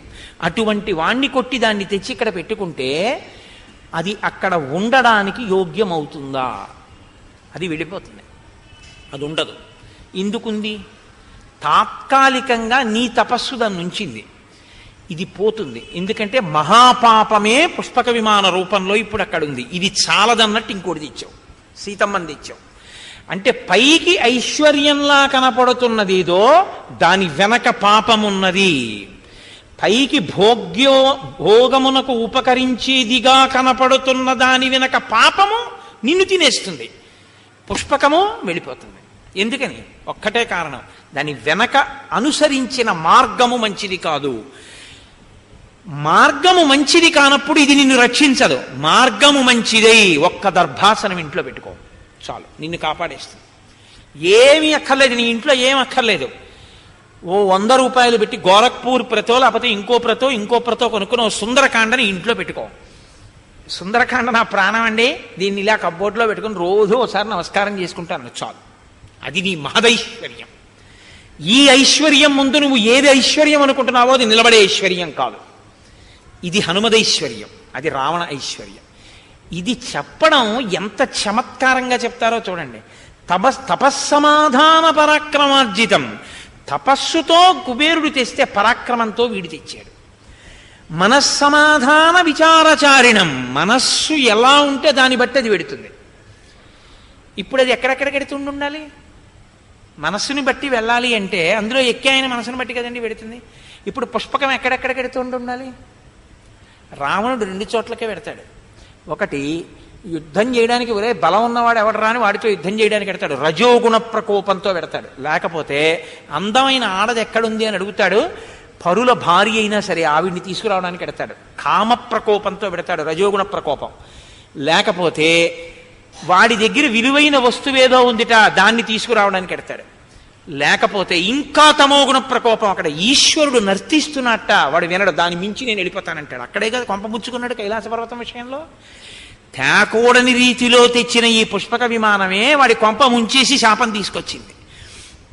కాబట్టి నీ దగ్గర వస్తువు ఉండడం కాదు, నువ్వు ఆ వస్తువుని తెచ్చిన విధానం కూడా నిన్ను కాపాడుతుంది. అది కుబేరుడి దగ్గర ఉంటే రక్షణ, రావణుడి దగ్గర ఉంటే భక్షణ. కారణం ఏమిటంటే నువ్వు తెచ్చిన విధానం బట్టి అది నీకు పనికొస్తుంది. ఇది నువ్వు తెలుసుకుని ఉంటే earning is nothing before the means of earning. మీరు పట్టుకుని ఉంటారు నేను అన్న మాటని, అది మీరు పట్టుకుని ఉండాలి జాగ్రత్తగా. కాబట్టి తపస్సమాధాన పరాక్రమార్జితం మనస్సమాధాన విచారచారిణం అనేక సంస్థాన విశేష నిర్మితం తతస్తతస్తుల్య విశేష దర్శనం. అటువంటి పుష్పక విమానాన్ని హనుమ చూస్తున్నారు. ఆయన చూడడం, ఓ ఇక్కడ ఉండకూడదు, ఇక్కడుంది. ఆయన అలా అంటారు, ఆయన అలా ఏమంటారో అవన్నీ వెళ్ళిపోతాయి. ఆయన అన్నారు ఈ మాట, ఇది వెళ్ళిపోతుంది. రాముడికి తీసుకుపోతాడు ఉత్తర దిక్కుగా. తను అయోధ్యలో దిగిపోయి వెళ్ళిపో అన్నాడు, కుబేరుడి దగ్గరికి వెళ్ళిపో అన్నాడు. అంటే ఒక మహాపురుషుడు ఉపాసనా బలం కలిగిన వాడు చీత్కరించాడో పాడైంది. ఆయన చీత్కారమునకు గురికువ కాకుండా కాపాడుకుంటూ ఉండాలి. అలా ఉండాలంటే ఆ మర్యాదతో నిలబడుతుండాలి. ఇది మహాద్భుతం అండి సుందరకాండ. ఇది జీర్ణమైతే మీ తృప్తి వేరుగా ఉంటుంది, మీ జీవన విధానం వేరుగా ఉంటుంది. పరేణ తపసా లేభే యత్ కుబేర పితామహాత్ కుబేర మోజసాజిత్వా లేభే తద్రాక్షసేశ్వర. ఇంకా స్పష్టంగా చెప్తున్నారు మహర్షి. ఒకవేళ మనం పట్టుకోలేకపోయామేమో అని, ఇది కుబేరుడిది, ఆయన్ని ఓడించి వీడు తెచ్చాడు. చందనేన చ రక్తేన తపనీయ నిభేన చ సుపుణ్య గంధినాయుక్తం ఆదిత్య తరుణోపమం. మధ్యాహ్న కాలంలో ఉండేటటువంటి సూర్యుడి కాంతి ఎలా ఉంటుందో అందులో కాంతి అలా ఉంటుంది. ఎర్రచందనం యొక్క గుబాళింపు ఎలా ఉంటుందో దానిలో సహజంగా అటువంటి సువాసనలు ఉంటాయి. అక్కడ స్వామి ఆ పుష్పక విమానంలో తిరుగుతూ రావణాసురుని యొక్క శయనాగారంలోకి ప్రవేశించారు. తతస్తాం ప్రస్థితశాలాం దదర్శ మహతీం శుభాం రావణస్య కాంతాం కాంతామివ వరస్త్రియం.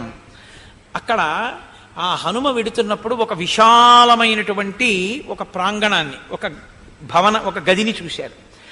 అది అక్కడ ఆయన తన మనోహరమైనటువంటి సర్వాంగ సుందరి రావణుడు ఎలా అభిమానిస్తాడో ఆయనకి అంత ప్రీతిపాత్రమైనటువంటి గది. ఎందుకని అంటే ఆయన అక్కడ శయనిస్తాడు, అక్కడ భోగం అనుభవిస్తాడు. అటువంటి గది దగ్గరికి వెళ్ళి చూశారు. స్వర్గోయం దేవలోకోయం ఇంద్రస్యేయం పురీ భవేత్ సిద్ధిర్యేయం పరాహి స్యాత్ ఇత్యమన్యత మారుతి. అసలు ఆ సూయగాన్ని చూసి హనుమ అంతటి వారన్నారు, స్వర్గోయం దేవలోకోయం, ఇది స్వర్గమా దేవలోకమా? ఇంద్రస్యేయం పురీ భవేత్, ఇది కానీ ఇంద్రలోకం కాదు కదా, ఒకవేళ ఇది సిద్ధులుండే ప్రదేశం కాదు కదా అన్నారంటే అటువంటి గది అసలు ఆయన శయనాగారం అలా ఉంటుంది, ఆయన బెడ్రూమ్ అలా ఉంటుంది. బెడ్రూమ్ అంత గొప్పగా ఉండడం, పూజ గది అంత అసహ్యంగా ఉండడం చాలా బాధాకరం కదండి. చాలా పెద్ద హాలు, కాస్ట్లీ ఫర్నిచర్, అద్భుతమైన బెడ్రూమ్, మంచం 5 లక్షలు, పూజ గది 3 అడుగులు. ఇప్పుడు మీరు యజమాని సంస్కారం పట్టుకోవాల్సి ఉంటుంది కదా. ఆయనకి మాత్రం అలా ఉండాలని ఉండదా? బెడ్రూమ్ ఏసీ, హాల్ ఏసీ, పూజ గది మాత్రం నాన్ ఏసీ. ఎందుకో తెలుసా అండి? అక్కడ అక్కర్లేదు, అదొక్కటి మన centrally air conditioned excluding the puja గది. అక్కడ ఎందుకంటే ఏసీ అక్కర్లేదు, ఫ్యాన్ ఉంటే చాలు. నేను 5 నిమిషాలేగా ఉండేది, నీ కోసం, ఈశ్వరుడి కోసం కాదు. కాదండి అంటే నువ్వు ముందు పూజ గది కూడా ఏసీ చేయించు అంటే ఏమంటాడంటే దీపం పెట్టడం కుదరదు కదండి అంటే. చాలా చమత్కారంగా ఉంటుంది.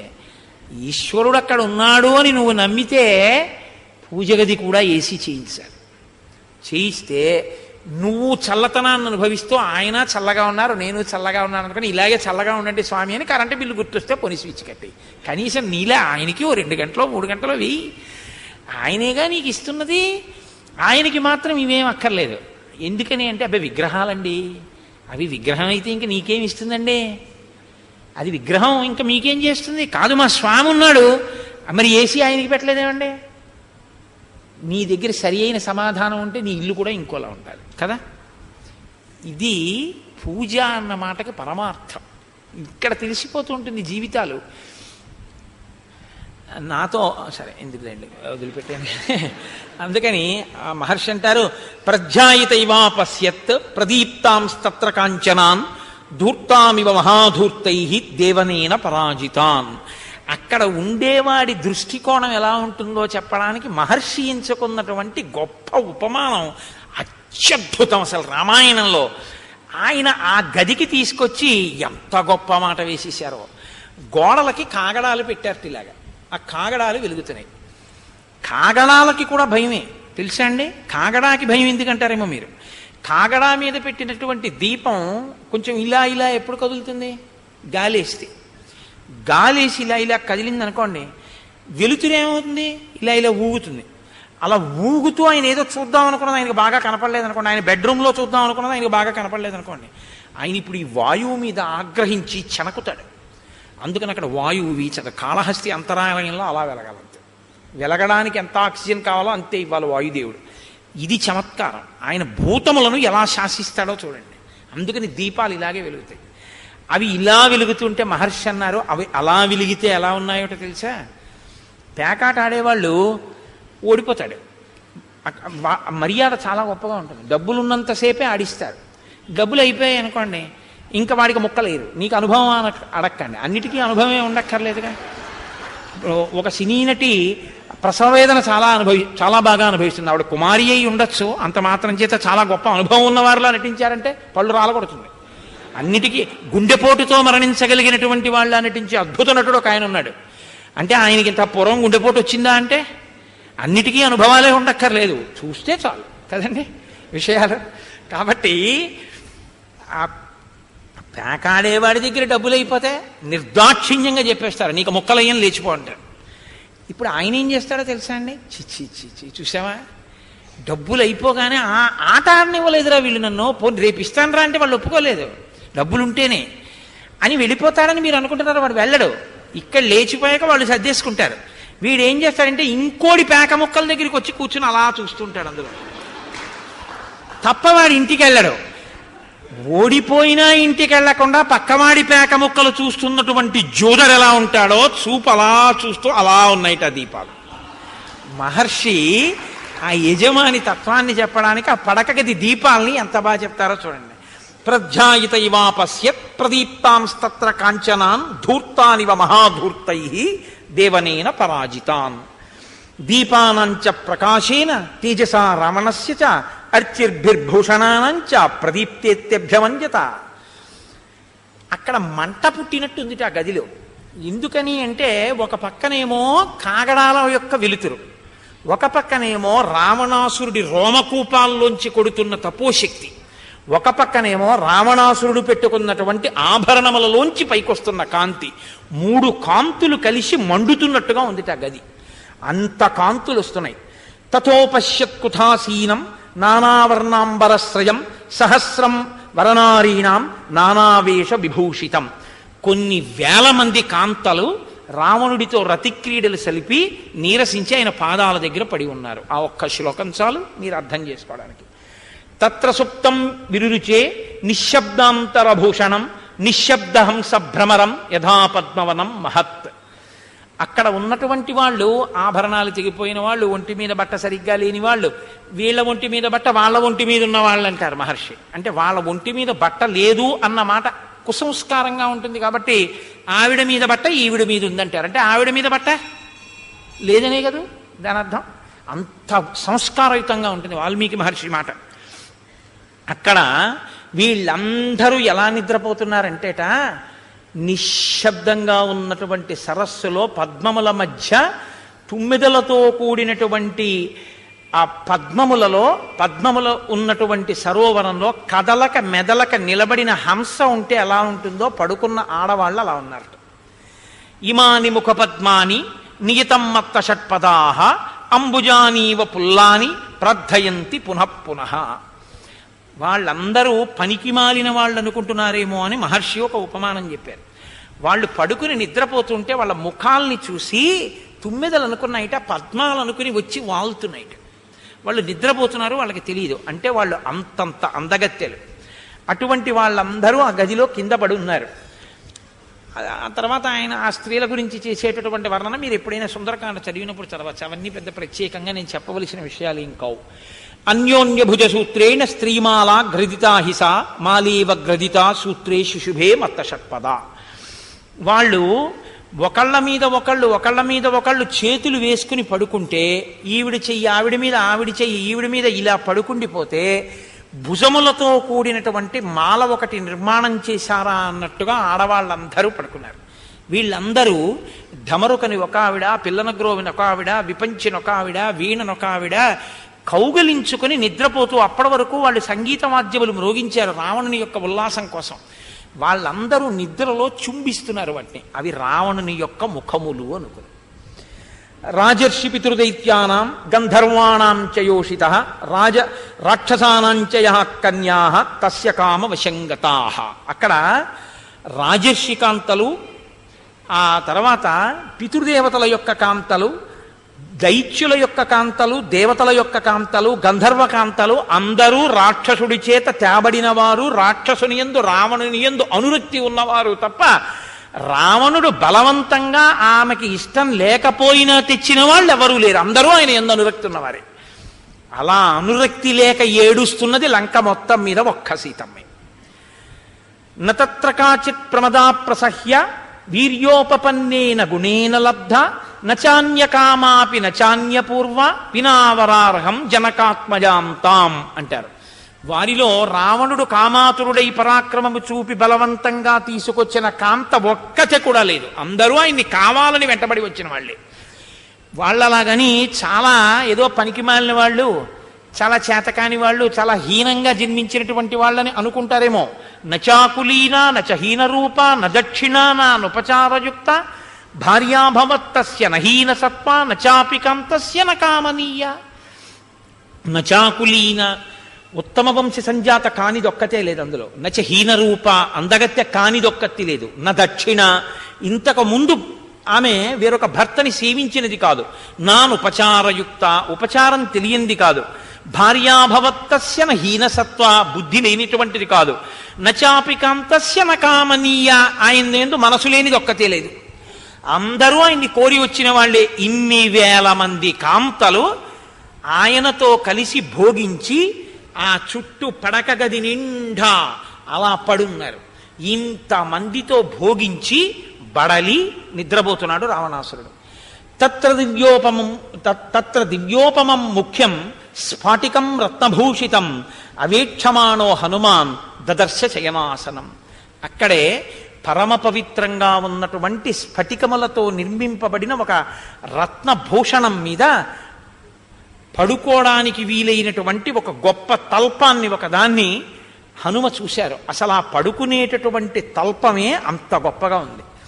తస్య చైకతమే దేశి దివ్యమాలా విభూషితం దరస్స పాండురం ఛత్రం తారాధిపతి సన్నిభం. అమూల్యమైనటువంటి హారం ఒకటి కట్టబడి దాని తలవేపు ఒక చక్కటి తెల్లటి గొడుగు ఒకటి పెట్టబడి ఉంది. దానికి ఒక గొప్ప మాల ఒకటి కట్టారు. దాని మీద పడుకుని ఉన్నాడు ఆయన. ఆయన ఎవరో హనుమ ఇంతకు ముందు చూడలేదు. కానీ ఆ పడుకున్న ఆయన ఎలా ఉన్నాడంటే తస్మిన్ జీమూత సంకాశం ప్రదీప్తోత్తమ కుండలం లోహితాక్షం మహాబాహుం మహారజతవాసనం. నీలజీమూత సంకాశం, నీరు పట్టిన నల్లటి మబ్బొచ్చి తెల్లటి పక్క మీద పడుకుంటే ఎలా ఉంటుందో అలా ఉన్నాడు.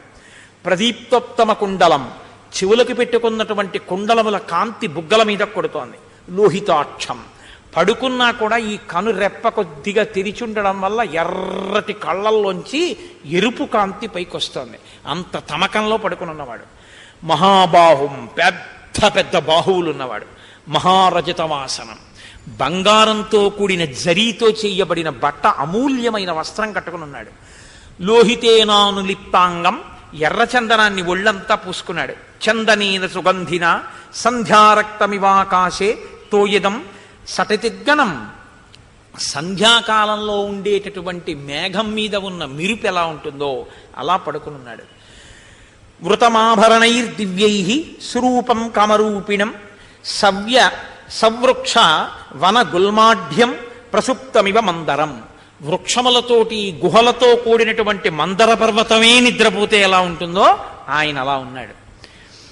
పీత్వాప్యుపరతం చాపి దదర్శ మహాకపి భాస్వరే శయనే వీరం ప్రసుప్తం రాక్షసాధిపం. బాగా తాగి తాగి నిద్రపోతున్నాడు. స్త్రీలతో భోగించి భోగించి నిద్రపోతున్నాడు. రజోగుణము చేత బడలిపోయిన వాడై నిద్రపోజినటువంటి ఆ రాక్షసాధిపుడు అని ఇప్పుడు చెప్పారు మహర్షి. రావణాసురుణ్ణి హనుమ చూశారు. కొంచెం దగ్గరకి వెళ్ళి చూసే ప్రయత్నం చేశారు. నిశ్వసంతం యథానాగం రావణం వానరర్షభ ఆసాద్య పరమోద్విగ్న సోపాసర్పత్ సుభీత తవత్. ఇంతటి మహానుభావుడైన హనుమ నిద్రపోతున్నటువంటి రావణాసురుడికి కొంచెం దగ్గరగా వెళ్ళి చూడబోయి అసలు ఆ స్వరూపాన్ని చూసి భయపడ్డారు, దిగులు చెందారు. అదేమిటండి హనుమ భయపడ్డాం అనకండి మీరు. ఆయన స్వరూపం అటువంటిది, రావణుడి తపస్సు అటువంటిది, ఆ తేజస్సు అటువంటిది. రోమకూపాల్లోంచి కొడుతోంది ఆ తేజస్సు. నిద్రపోతుంటే ఇక లేచుంటే ఎలా ఉంటాడో చూడండి. 10 తలకాయలతో ఉంటాడు. ఇంకా పడుకున్నాడు కాబట్టి ఒక్క తలకాయ 2 చేతులు, లేస్తే 10 తలకాయలు 20 చేతులతో ఉంటాడు. కాబట్టి నిద్రపోతున్నవాడు ఎలా ఉన్నాడంటే నిశ్వసంతం యథానాగం. నిద్రపోతున్న పాము ఎలా బుస కొడుతూ ఉంటుందో అలా పడుకున్నాడు. రావణం వానరర్షభ. ఆ నిద్రపోతున్న రావణుడు ఆయన యొక్క తేజస్సు చూసి భయపడిన వారై హనుమ కొంచెం దూరంగా తొలగిపోయారు. ఐరావత విషాణాగ్రై ఆపీడన కృతవ్రణౌ వజ్రోల్లిఖిత పీనాంసౌ విష్ణుచక్ర పరీక్షితౌ. ఆయన పడుకున్నప్పుడు ఆయన భుజాల వంక చూస్తే ఐరావత విషాణాగ్రై, ఐరావతం కుమ్మడం వల్ల దాని యొక్క ఆ దంతములు కోసుకుని దెబ్బలు మానినటువంటి దెబ్బల మచ్చలు కనపడుతున్నాయి. ఆపీడన కృతవ్రణౌ, అలా దెబ్బలు తగిలిన పుళ్ళు మచ్చలు పడున్నాయి. వజ్రోల్లిఖిత పీనాంసౌ, ఇంద్రుడు వజ్రం పెట్టి కొడితే తగిలినటువంటి దెబ్బల మచ్చలు. విష్ణు చక్ర పరీక్షితౌ, శ్రీ మహావిష్ణువు యొక్క సుదర్శన చక్రం పెట్టి కొడితే తెగినటువంటి దెబ్బ, దాని మచ్చ. వాడు గొప్పగా చెప్పుకునేవాడు. వీళ్ళందరూ ఎందుకు కొడతారు? ఇప్పుడు ఏమిటండి మీకు అవన్నీ అన్నారు అనుకోండి, ఇది ఏలూరు పోలీస్ స్టేషన్లో కొట్టారు, ఇది మచిలీపట్నం పోలీస్ స్టేషన్లో కొట్టారు, ఇది ఒక ఎస్పీ గారు కొట్టారు అన్నాడు అనుకోండి, అప్పుడు మీరు ఆయన్ని ఏమంటారు? అబ్బా ఎంత గొప్ప గొప్ప వాళ్ళు కొట్టారండి అంటారా? అంటే వీడు చాలా పెద్ద దొంగ అయి ఉండాలనుకుంటారా? అది దాని అర్థం. సుందరకాండలో మహర్షి చెప్పే విషయాలు అంత చిత్రంగా ఉంటాయి. ఇంద్రుడు కొట్టాడు, విష్ణువు కొట్టాడంటే వీడు ఎంత తప్పుడు పనులు చేసి ఉంటాడో. లేకపోతే ఎందుకు కొడతారు? స్థితికారుడు, ఇంద్రుడు వాళ్ళు ఎందుకు కొడతారు? కొట్టినా చావలేదంటే వీడి తపస్సు ఎంత గొప్పదో. కాబట్టి ఇంత తపస్వి చావాలంటే లోకంలో, ఇంత దురాత్ముడు చావాలంటే ఇంద్రుడి చక్రం చంపలేకపోయింది, ఇంద్రుడి వజ్రం చంపలేదు, విష్ణువు చక్రం చంపలేదు, ఐరావతం యొక్క దంతం చంపలేదు, ఒక మహాపతివ్రత కన్నీళ్లు చంపేసాయి. ఇది సుందరకాండ తీర్పు.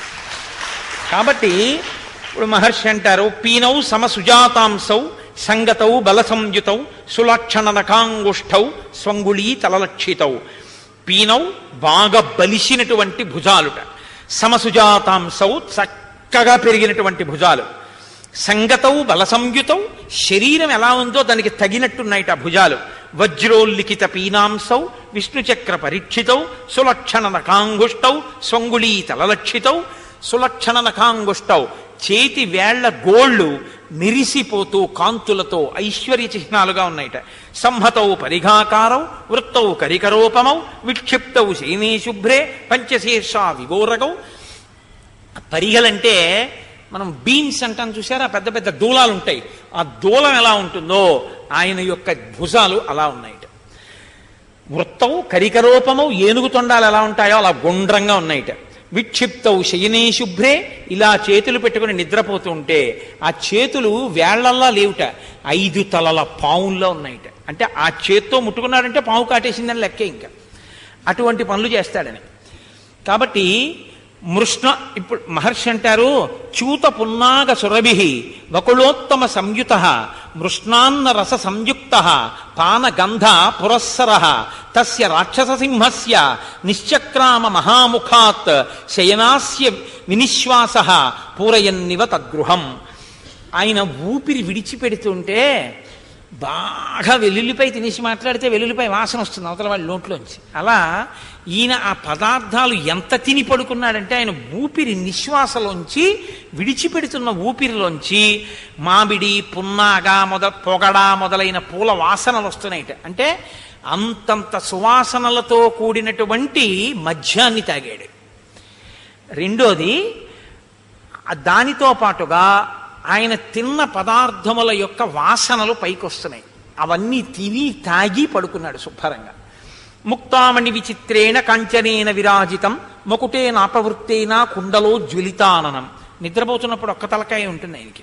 అందుకని కామరూపి శివుడి యొక్క వరం, కావాలనుకుంటే 10 తలకాయలు వచ్చేస్తాయి. నిద్రపోతున్నాడు కాబట్టి ఒక తలకాయ 2 చేతులు. ఇప్పుడు ఆయన పడుకుంటే తల కొంచెం ఇలా ఒరిగింది. ఒరిగితే ఆ పైనున్న కిరీటం కొద్దిగా ఒరిగిపోయింది. ఒరిగిపోయి ఆ కుండలములు, ఆ ఒరిగినటువంటి కిరీటం ముక్తామణి విచిత్రేణ కాంచనేన విరాజితాన్, ముత్యములతో మెరిసిపోతున్న ఒరిగిన కాంతితో కూడిన కిరీటము ఆయన కుండలముల తేజస్సు కనపడుతున్నాయి. మాషరాశ ప్రతీకాశం నిశ్వసంతం భుజంగవత్ గాంగే మహతితో యాంతే ప్రసుప్తమివ కుంజరం. ఆయన మాషరాశ ప్రతీకాశం, రాశిపోసినటువంటి మినువులు ఎలా ఉంటాయో అలా ఉన్నట్ట. నిశ్వసంతం భుజంగవత్, అది ఒక బుసలు కొడుతున్నటువంటి మహాసర్పం ఎలా ఉంటుందో అలా ఉన్నాడు. ఆ పడుకుని ఊపిరి తీసి వదులుతుంటే. గాంగే మహతితో యాంతే ప్రసుప్తమివ కుంజరం. గంగానదిలో స్నానం చేసినటువంటి ఏనుగు అక్కడ పడుకుంటే ఎలా ఉంటుందో అలా ఉన్నాడు. లేస్తే ఏనుగు ఏం చేస్తుంది? గంగలో స్నానం చేశానంటే బయటికి రాదు, దుమ్ము తీసి మీద వసుకుంటుంది. లేచాడంటే మొదలు అల్లరి. ఇప్పుడు కాబట్టి అలా పడుకున్నాడు ప్రశాంతంగా నిద్రపోతుంటే. కాబట్టి ఈశ్వరుడు నిద్ర అన్నది పెట్టి ఆ పాటి ఉపకారం చేశాడు కొంతమందికి. లేకపోతే వాళ్ళు 24 గంటలు అల్లరి చేసేవారు. కాబట్టి నిద్ర ఉంది కాబట్టి కొంత పడుకోబెట్టారు. దయానంద సరస్వతి మహారాజుని ఒక ఆవిడ అడిగింది, భగవద్భక్తి కలిగిన వాళ్ళ వల్ల చాలా సంతోషం ఉంటుందంటారు.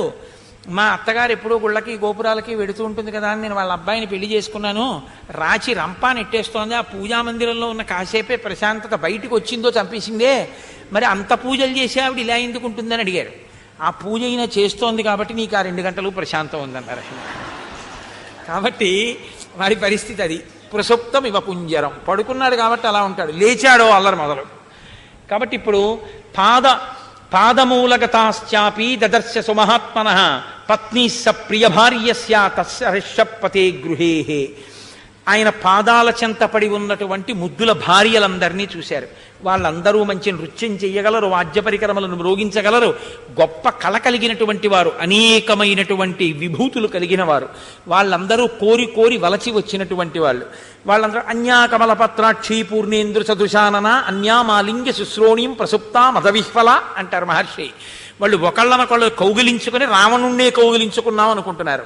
తాసామేకాంత విన్యస్తే శయనాం శయనే శుభే దదర్శ రూప సంపన్నాం అపరాహ సకపి ప్రియం. అక్కడే హంసతూలికా తల్పం మీద పరమ పవిత్రంగా ఒక తల్లి పట్టుబట్ట కట్టుకుని పరమ మర్యాదతో వీళ్ళందరూ పడుకున్నట్టు కాకుండా పడుకునుంది ఒక ఆవిడ. గౌరీం కనకవర్ణాభాం ఇష్టామంతఃపురేశ్వరీం కపిర్మందోదరీం తత్ర శయనాం చారురూపిణీం. కనకవర్ణం అంటే బంగారు రంగులో ఉండి స్వచ్ఛమైన కాంతులతో మనోహరమైన రూపంతో మిరిసిపోతూ ఎంతో ఒబ్బిడిగా హంసతూలికా తల్పం మీద నిద్రపోతున్నటువంటి మండోదరిని హనుమ చూశారు. చూసి ఆయన అనుకున్నారు, వీళ్ళల్లా ఇలా పడుకుని ఉండకుండా ఇలా పడుకుందంటే ఈ తల్లే సీతమ్మ అంతే. ఇహ సంతోషం వచ్చేసింది. అస్ఫోటయామాస చుచుంబ పుచ్చం ననంద చిక్రీడ జగౌ జగామ స్తంభానరోహాన్ని పపాత భూమౌ నిదర్శయన్ స్వాం ప్రకృతిం కపీనాం. మహర్షి అన్నారు, కోతి బుద్ధి బయటెట్టుకున్నాడు అన్నారు. వెంటనే అస్ఫోటయామాస, ఆ భుజాలు 2 ఇలా ఇలా కొట్టేసుకున్నారు. చుచుంబ పుచ్చం, ఆ తోక తీసి ముద్దు పెట్టేసుకున్నారు. ననంద చిక్రీడ జగౌ జగామ, కాసేపు గంతులేసి నాట్యం చేసేశారు. స్తంభానరోహాత్, స్తంభాలెక్కేశారు. నిపపాత భూమౌ, కిందకి దూకేశారు. సీతమ్మ దర్శనం అయిపోయింది అనుకున్నారు. నిదర్శయన్ స్వాం ప్రకృతిం కపీనాం, కోతి బుద్ధి బయట పెట్టుకున్నాడు అన్నారు. నిజంగా భగవద్దర్శనం అయినప్పుడు, ఆత్మదర్శనం అయినప్పుడు యోగి కన్నుల వెంట నీరు కారుతూ ఉండిపోతాడు. అది మహోత్కృష్టమైన స్థితి. కాబట్టి ఇప్పుడు ఈ స్థితిలో నిజంగా సీతాదర్శనం అయింది అనుకుని మురిసిపోతూ ఆయన ఇటువంటి పనులన్నీ చేశారు. కానీ నాకు ఇది చెప్పినప్పుడు నేను మాట చెప్పకుండా ఉండలేను. వాల్మీకి మహర్షి కవిత యొక్క గొప్పతనం ఏమిటో తెలుసా అండి? చుచుంబ అంటే ముద్దు పెట్టుకోవడం. ఆయన అస్ఫోటయామాస చుచుంబ పుచ్చం, పుచ్చం అంటే తోక యొక్క చివరి భాగం. ఆ తోకని ఇలా తీసి ఆ కుచ్చు ముద్దెట్టుకున్నారు. అదో సంతోషం. చుచుంబ అన్నప్పుడు ముద్దు పెట్టుకున్నప్పుడు పెదవులు ఎలా ముందుకు రావాలో ఆ మాట అన్నా కూడా అలాగే పెదవులు ముందుకు రావాలి. రాకపోతే ఆ మాట పలకదు, ఆ పదం పలకదు. చుచుంబ అంటే ముద్దు పెట్టుకుంటే ఎలా వస్తుందో అలా వస్తుంది. ఇప్పుడు మీరు అనే ప్రయత్నం చేయకండి, సభంతా అసహ్యంగా ఉంటుంది. కాబట్టి చుచుంబ పుచ్చం. ఇంటికి వెళ్ళి శ్లోకం చదువుకుని అద్దం పెట్టుకు చూసుకోండి. అస్ఫోటయామాస చుచుంబపుచ్చం ననందచిక్రీడ జగౌ జగామ స్తంభానరోహాన్ నిపపాత భూమౌ నిదర్శయన్ స్వాం ప్రకృతిం కపీనాం. కోతి బుద్ధి బయట పెట్టుకున్నాడు. తాసాం మధ్యే మహాబాహు శిశుభే రాక్షసీశ్వర గోష్ఠే మహతి ముఖ్యానాం గవాం మధ్యే యథావృష. నా తల్లి సీతమ్మ ఇలా రావణాంతఃపురంలో హంసతూలికా తల్పం మీద పట్టుపుట్టం కట్టుకుని నగలు పెట్టుకుని పడుకోదు. నా తల్లి రామచంద్రమూర్తి కనపడలేదని ఎక్కడో ఏడుస్తూ ఉంటుంది. మహాసాధ్వి పరమపతివ్రత. నా తల్లి ఇలా ఉంటుందా? ఈశ్వరోపాసన యందు భక్తి కలిగిన వాడి వైక్లభ్యాన్ని ఈశ్వరుడే దిద్దుతాడు అని ఆయన అనుకుని ఆ రావణుడి యొక్క అంతఃపురం చూసి అనుకుంటున్నారు. ఎలా ఉన్నాడంటే రావణుడు అనేకమైన గోవులతో క్రీడించి పడుకున్న ఆబోతు ఎలా ఉంటుందో అలా ఉన్నట్టంటే పశువులా ఉన్నాడు. లేకపోతే భార్య అక్కడ అంతఃపుర స్త్రీ మహాతల్లి పట్టమహిషి ఆవిడ అలా పడుకుని ఉంటే వీడిక్కడ ఇన్ని వేల మంది కాంతలతో రమించి వీడు పడుకుంటే ఆవిడ ఎంత ఏడ్చి పడుకుని ఉంటుంది. అది వాడి శీలం అని చెప్పడం. కాబట్టి మృగాణాం మహిషాణాంచ వరాహాణాంచ భాగశః తత్ర న్యస్తాని మాంసాని పానభూమౌ దదర్శసః. పానభూమిని చూశారు. ఆ పానభూమిలో లేళ్లు, దున్నలు, అడవి పందులు, వీటి మాంసాలన్నీ చాలా చక్కగా ఉండి బంగారు పాత్రలతో కొంత తిని కొంత ఉంచితే మహర్షి అన్నారు, వాటి వాసనలు ఎలా ఉన్నాయంటేట కన్నతల్లి రానాన్న అన్నం తినోని పిలిచినట్టున్నాయిట. ఇప్పుడు వరకు మహర్షి ఇక్కడ వరకు హనుమ ఎక్కడైనా గుక్కెడు మంచినీళ్ళు తాగినట్టుందండి? లేదు. ఇవన్నీ చూసినా సీతమ్మ కాదని వెళ్ళిపోతారంతే తప్ప ఆగరైన. అది ఆయన అన్వేషణ. కాబట్టి ఇప్పుడు పెద్ద పెద్ద బంగారు పాత్రలలో పెరుగుతోటి రుచికము అనబడేటటువంటి లవణముతోటి కలిపి వండిన అడవి పందులు, ఖడ్గమృగాలు, ముళ్ళ పందులు, లేళ్లు, నెమళ్ళు, కొక్కెర పక్షులు, చకోరములు, మహిషములు, మత్స్యములు, మేకలు, అక్కడ లేని మాంసం లేదని మీరు అనుకోండి. అన్ని మాంసాలు వండి ఉన్నాయి. దానితో పాటు దివ్యాహ ప్రసన్నా వివిధాహ సురాహ కృతసురా అపి శర్కరాసవ మాధ్వీకా పుష్పాసవ పలాసవాహ వాసచూర్ణైశ్చ వివిధై దృష్టాస్తైస్తై పృథక్ పృథక్. దివ్యమైనటువంటి సహజముగా ఉండేటటువంటి కళ్ళు, కొన్ని కొన్ని ఇప్ప పళ్ళు, పువ్వులు మొదలైనవి పులియపెట్టి తీసేటటువంటి కళ్ళు, రకరకాల కళ్ళు పదార్థాలు, వాటి సువాసనలు, వాటితో కూడినటువంటి బంగారు పాత్రలు అక్కడ పెట్టున్నాయి. ఇవన్నీ చూసి ఇక్కడ మా తల్లి లేదని వెతికి వెళ్ళిపోయారు. వెళ్ళిపోయి ఇంత వెతికాను సీతమ్మ కనపడలేదు. ఆయన అనుకుంటారు మనోహిహేతు సర్వేషాం ఇంద్రియాణం ప్రవర్తనే శుభాశుభాస్వస్థాసు తచ్చమేసు వ్యవస్థితం. ఓహో, నేను రాత్రి నిద్రపోతుండగా ఒంటి మీద బట్ట కూడా సరిగ్గా లేని కాంతలని ఎందరినో చూశాను. ఆ ధర్మలోపం నన్ను ఇబ్బంది పెట్టింది అనుకున్నారు. అనుకుని వెంటనే అనుకున్నారు, నాణ్యత్ర హిమయా శక్య వైదేహీ పరిమార్గితం స్త్రియో హి స్త్రీషు దృశ్యంతే సదా సంపరిమార్గణే. ఆడదాన్ని తప్పిపోతే ఆడవాళ్లలో వెతక్క, దూడలశాలలో వెతుకుతానా? ఆడవాళ్లలో వెతుకుతాను. నేను చూడ్డం ధర్మం కాబట్టి సీతమ్మ కోసం వెతకడం నా కన్ను చూసింది. నా మనసు ఏమైనా కదిలిందా? నా మనసు కదలలేదు. కాబట్టి నా యందు ధర్మలోపం లేదన్నారు. ఆ అంతఃపురం అంతా వెతికారు.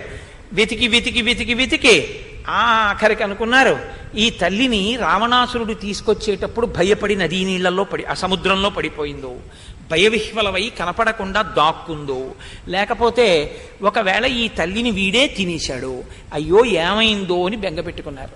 నీరసం వచ్చేసింది, బాధపడ్డారు. ఇంకా ఒంట్లో ఉన్నటువంటి ఉత్సాహం అంతా నశించిపోయింది. నశించిపోయి ఒక మూల కూర్చున్నారు. కూర్చుని మళ్ళీ అనుకున్నారు, అనిర్వేద స్త్రియో మూలం అనిర్వేద పరం సుఖం భూయస్తత్ర విచేష్యామి నయత్ర విచేహకృత అనిర్వేదో హి సతతం సర్వార్థేషు ప్రవర్తక కరోతి సఫలం జంతో కర్మ యత్తత్కరోతి సహ తస్మాద్ అనిర్వేత కృతం యత్నం చేస్తేహముత్తమం అదృష్టాంశ్చ విచేష్యామి దేశాన్ రావణపాలితాన్. ఎవడు నిర్వేదాన్ని అంటే ఉత్సాహంగా ఉండకుండా నిరుత్సాహంగా ఉండేటటువంటి స్థితిని ప్రయత్నపూర్వకంగా విడిచిపెట్టడో వాడు ఏమీ సాధించలేడు. ఉత్సాహమే దేనికైనా కారణం. అనిర్వేద శ్రియో మూలం అనిర్వేద పరం సుఖం అనిర్వేదో హి సతతం సర్వార్థేషు ప్రవర్తక. ఏది సాధించాలన్నా అనిర్వేదం, ఉత్సాహం ఉండాలి. కాబట్టి తస్మాది నిర్వేద కృతం యత్నం చేస్తేహముత్తమం. నేను ఇప్పుడు అనిర్వేదంతో ఉత్సాహంతో మళ్ళీ వెతుకుతానన్నారు. మళ్ళీ లంకాపట్టణం అంతా తిరిగి వచ్చేశారు, ఎక్కడా కనపడలేదు. చతురంగుల మాత్రోపి నామకాశస్య విద్యతే రావణంతఃపురే తస్మిన్ యంకపిర్న జగాయ సహా. 4 అంగుళాలు కూడా విడిచిపెట్టకుండా లంకాపట్టణం అంతా వెతికేశాను, అయినా నా తల్లి సీతమ్మ నాకెక్కడా కనపడలేదు. ఒకవేళ ఈ సీతమ్మ తల్లిని తీసుకుని వచ్చేటప్పుడు దుష్ట ప్రవృత్తి కలిగినటువంటి ఈ రావణాసురుడికి సీతమ్మ తల్లి వశమైపోయిందా? అసంభవం. నా తల్లి ఒక్కనాటికి అలా వశం కాదు. ఒకవేళ తీసుకొచ్చేటప్పుడు నా తల్లి సముద్రంలో పడిపోయిందేమో, ఒకవేళ ఈ రాక్షసుడి కొలువుకూటంలో ఇంకెన్నాళ్ళు నేను ఇలా బ్రతుకుతాను, పాతివ్రత్యం నిలబెట్టుకుంటానని బెంగబెట్టుకుని ప్రాణములు విడిచిపెట్టిందేమో, పెనుగులాడుతున్నప్పుడు సముద్రంలో పడిపోయిందేమో, ఈ రావణుడి తినేశాడేమో, ఆవిడ లొంగట్లేదని రాక్షసకాంతలు ఒకరోజు ఉదయం ఆవిడ్ని సంహరించారేమో, లేక పతివిరహమును భరించలేక ఆవిడ ప్రాణాల్ని విడిచిపెట్టేసిందేమో. ఇప్పుడు నాకు సీతమ్మ కనపడలేదన్న వార్త 100 యోజనముల సముద్రాన్ని గడచి ఆవల ఒడ్డుకు వెళ్లి రామచంద్రమూర్తికి చెప్తే రామచంద్రమూర్తి తానింక జీవించలేక ప్రాణములు విడిచిపెడతారు. రాముడు ప్రాణములు విడిచిపెడితే లక్ష్మణుడు, భరతుడు, శత్రుఘ్నుడు, కౌసల్య, సుమిత్ర, కైకేయి, సుగ్రీవుడు, అంగదుడు, తార, రుమ, వానరులు, నరవానరుల యొక్క 2 మహోత్కృష్టమైన వంశములు నశించిపోయేటటువంటి ఈ వార్త నేను ప్రయత్నపూర్వకంగా వెనక్కి వెళ్ళి చెప్పవలసినటువంటి అవసరమే ఉంది. కాబట్టి నేను వెళ్ళను, నేను చెప్పను, నేను ఇక్కడే ఉంటాను, ఇక్కడే చచ్చిపోతానన్నారు. చావు అందరూ చచ్చేవాళ్ళని బతికించగలిగినటువంటి మహానుభావుడు తాను చచ్చిపోతానంటున్నారు. అంటే పరీక్షలలో విషమ పరీక్ష. ఉపాసన యందు భగవద్దర్శనం పొందాలనుకున్న భక్తుడి యొక్క స్థితి చిట్ట చివరికి ఎక్కడికి వెళ్ళిపోతుందో చూడండి. పరీక్షలలో చాలా గొప్ప పరీక్షకు వచ్చేసారు ఇప్పుడు హనుమ.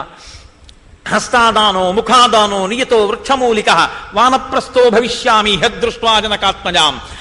ఏదో నేను వెళ్ళి ఓ వనంలో చెట్టు కింద కూర్చుని వానప్రస్థగా ఉంటాను, చేతిలో ఏదైనా పడిందా తింటాను, లేదా అలా ఉంటాను, వానప్రస్థగా బతుకుతాను, పక్షులో మృగాలో వచ్చి నన్ను తినేస్తాయి. ఇంతకుముందు నేను చాలా మాటలు విన్నాను. పెద్దలైనటువంటి వారు ఒక మాట చెప్తూ ఉంటారు, ఇదం మహర్షిభిర్ దృష్టం నిర్యాణమితి మే మతి సమ్యగాపః ప్రవేక్షామి నచేత్ పశ్యామి జానకీం. సీతమ్మ తల్లి దర్శనం కాకపోతే నేను ఆ సముద్రంలో ప్రవేశించి శరీరం వదిలిపెట్టేస్తాను. అంతటి నైరాశ్యం కలిగినప్పుడు నీటిలో ప్రవేశించవచ్చు అని పెద్దలు చెప్పారు. నాకు సీతమ్మ తల్లి దర్శనం కాకపోతే నీటిలో ప్రవేశిస్తాను అని మళ్ళీ అనుకుంటారు. వినాశే బహవో దోష జీవన్ భద్రాణి పశ్యతి తస్మాత్ ప్రాణాం ధరిష్యామి ధ్రువో జీవిత సంగమ. ఎవ్వడూ కూడా కోరి ప్రాణములు తీసుకోకూడదు.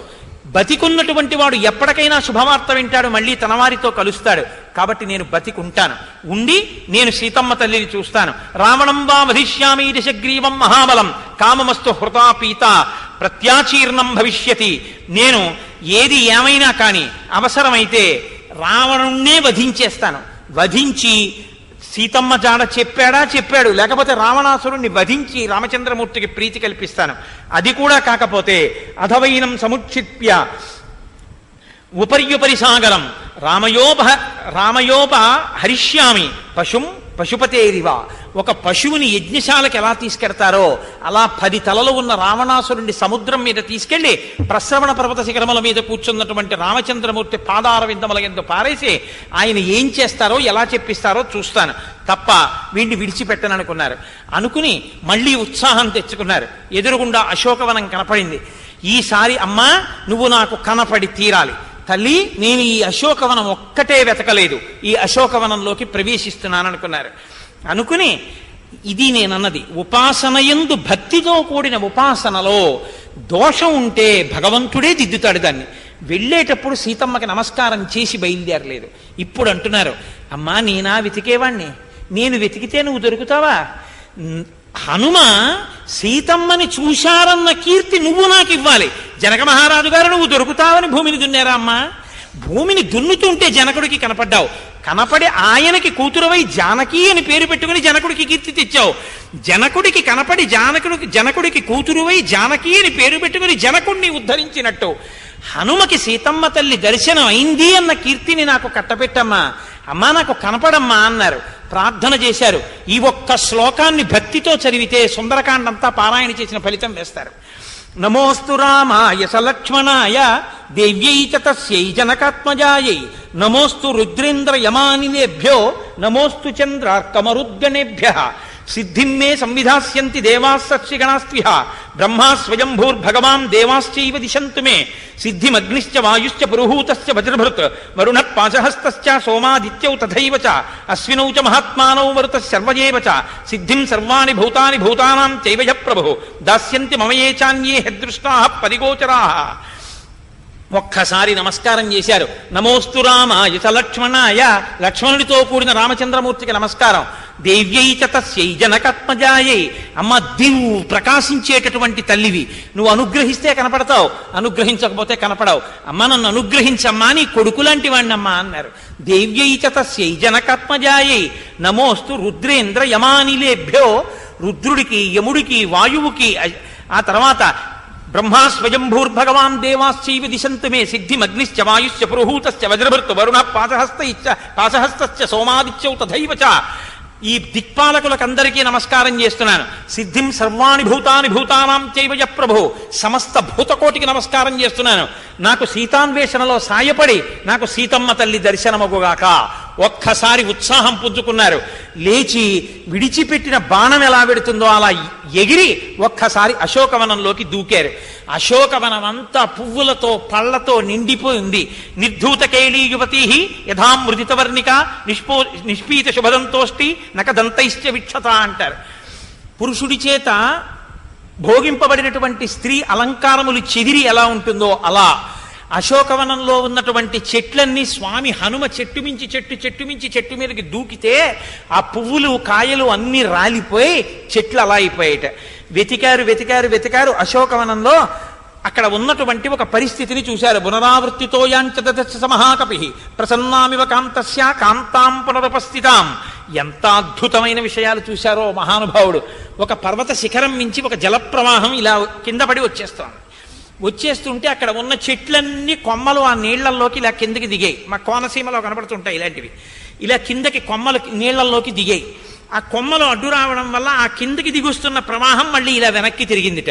ఇది చూస్తే ఎలా ఉందంటేట, ఒక పురుషుడి తొడ మీద కూర్చున్నటువంటి ప్రియకాంత ఏదో హాస్యంలో పురుషుడు ఏదో అన్నాడని కోపం వచ్చి తొడమించి దూకి కోపంతో వెళ్ళిపోతుంటే చెలికెత్తెలు చేతులు అడ్డు పెట్టి తప్పమ్మా అలా వెళ్ళిపోకూడదు, ఏదో హాస్యం ఆడాడు వెనక్కి వెళ్ళని మళ్ళీ ఆ ప్రియురాల్ని ప్రియుడి దగ్గరికి పంపుతున్నట్టుగా ఉంది ఆ నీరు వెనక్కి తిరిగితే. అశోకవనంలో అంత రమ్యమైన దృశ్యాలు కనబడ్డాయి. లతా ప్రతానైర్బహుభిః పర్ణైశ్చ బహుభిర్వృతాం కాంచనీం శింశుపామేకాం దదర్శ హరియూధపః వృతాం హేమమయీభిస్తు వేదికాభిస్ సమంతతః. అక్కడ ఒక పెద్ద శింశుపా వృక్షం, ఆ శింశుపా వృక్షం చుట్టూ బంగారు వేదిక, అక్కడ ఉన్న అనేకమైన చెట్ల చుట్టూ వేదికలు. అశోకవనికాచేయం దృఢం రమ్యా దురత్మనః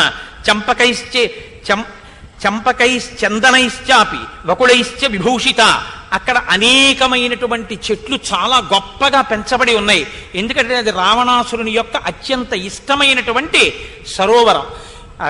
అక్కడ ఆ వనం ఆయనకంత ప్రీతిపాత్రమైనటువంటి వనం కాబట్టి అంత బాగా పెంచాడు అశోకవనాన్ని.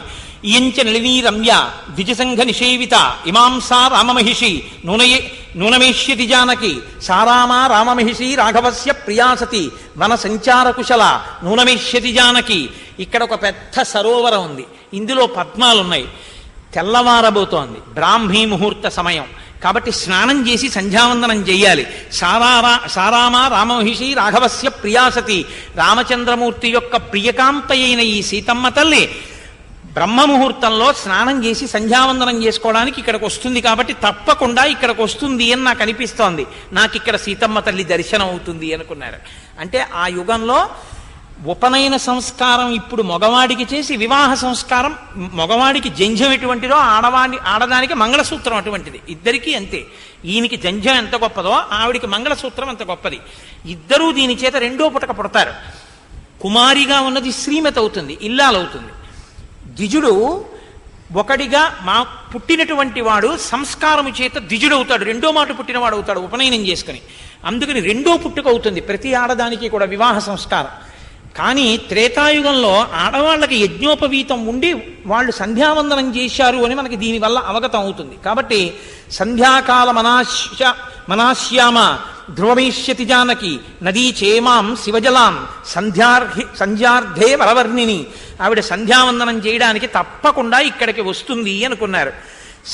సదదర్శా విదూరస్థం చైత్య ప్రాసాదముచ్ఛ్రితం మధ్యే స్తంభ సహస్రేణ స్థితం కైలాసపాండురం ప్రమాళకృత సోపానం తప్త కంచన వేదికం. అక్కడ దూరంగా చూసేటప్పటికీ ఆయనకు ఒక పెద్ద 1000 స్తంభాల మేడ ఒకటి కనపడింది.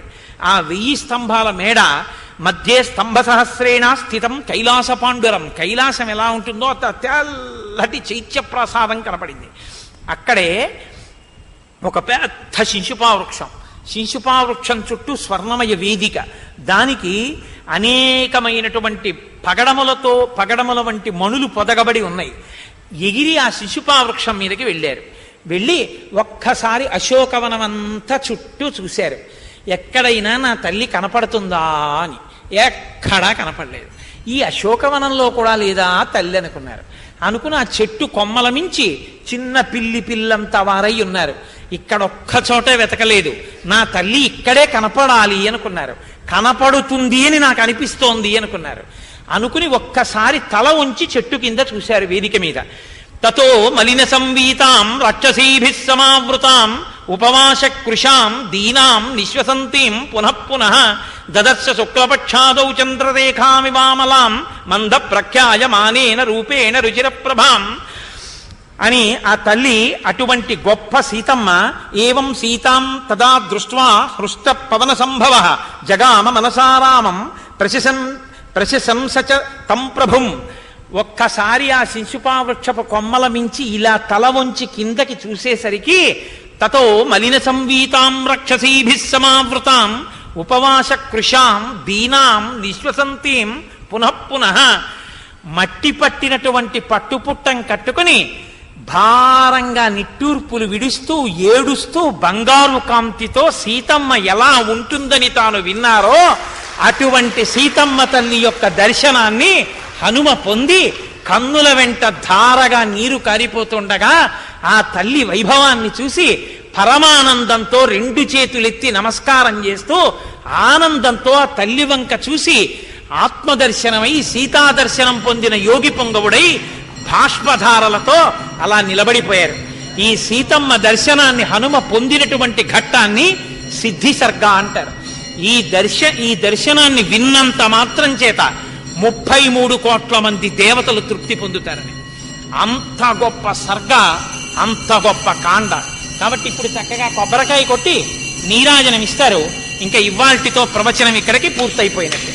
కాబట్టి మీ అందరూ సీతా దర్శనాన్ని విన్నారు. రేపు మహోత్కృష్టమైన ఘట్టం నడుస్తుంది. చక్కగా నీరాజనాన్ని కళ్ళకద్దుకోండి.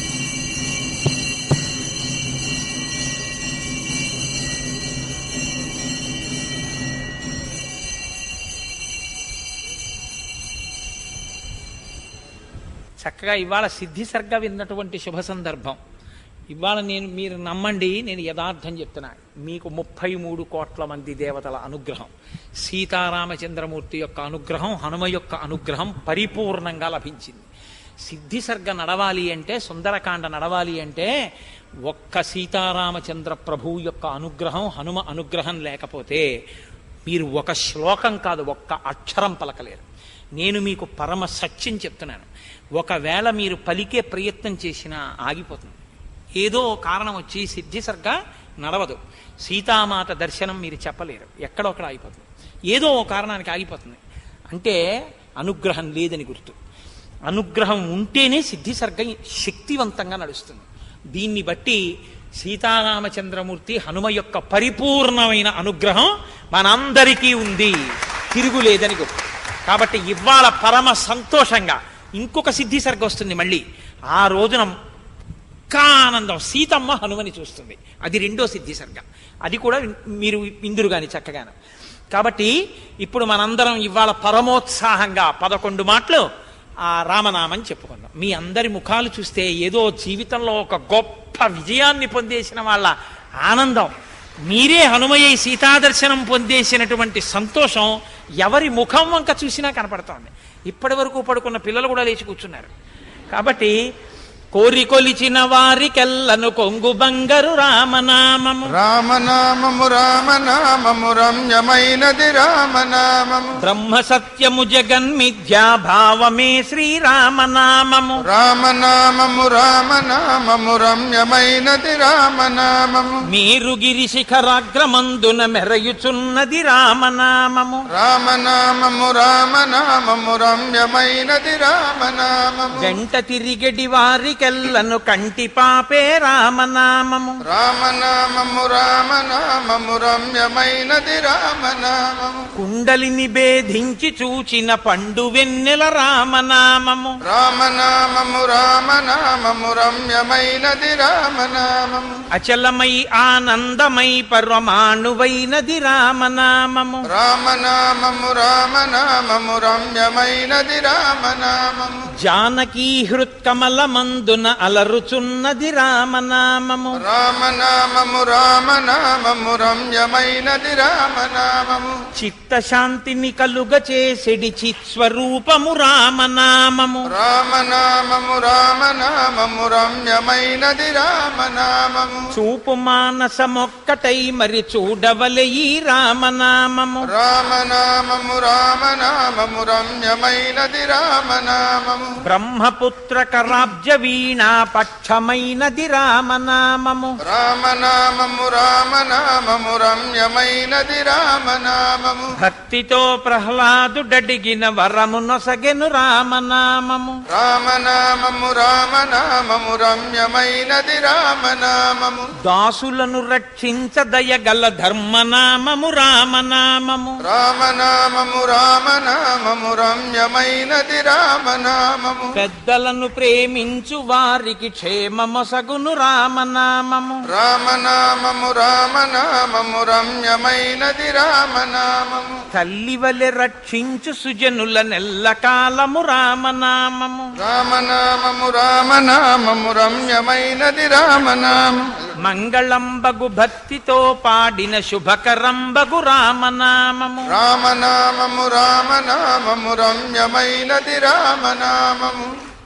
మంగళాశాసనపరై మదాచార్య పురోగమై సర్వైశ్చ పూర్వైరాచార్యై సత్కృతాయాస్తు మంగళం. మంగళం కోసలేంద్రాయ మహనీయ గుణాత్మనే చక్రవర్తి తనూజాయ సర్వభౌమాయ మంగళం. ఉమాకాంతాయ కాంతాయ కామితార్థప్రదాయినే శ్రీగిరీశాయ దేవాయ మల్లినాథాయ మంగళం. కరచరణకృతం వా కర్మవాక్కాయజం వా శ్రవణనైనజం వా మానసం వాపరాధం విహితమవిహితం వా సర్వమేత్తక్షమస్వ శివ శివ కరుణాబ్ధే శ్రీమహాదేవ శంభో.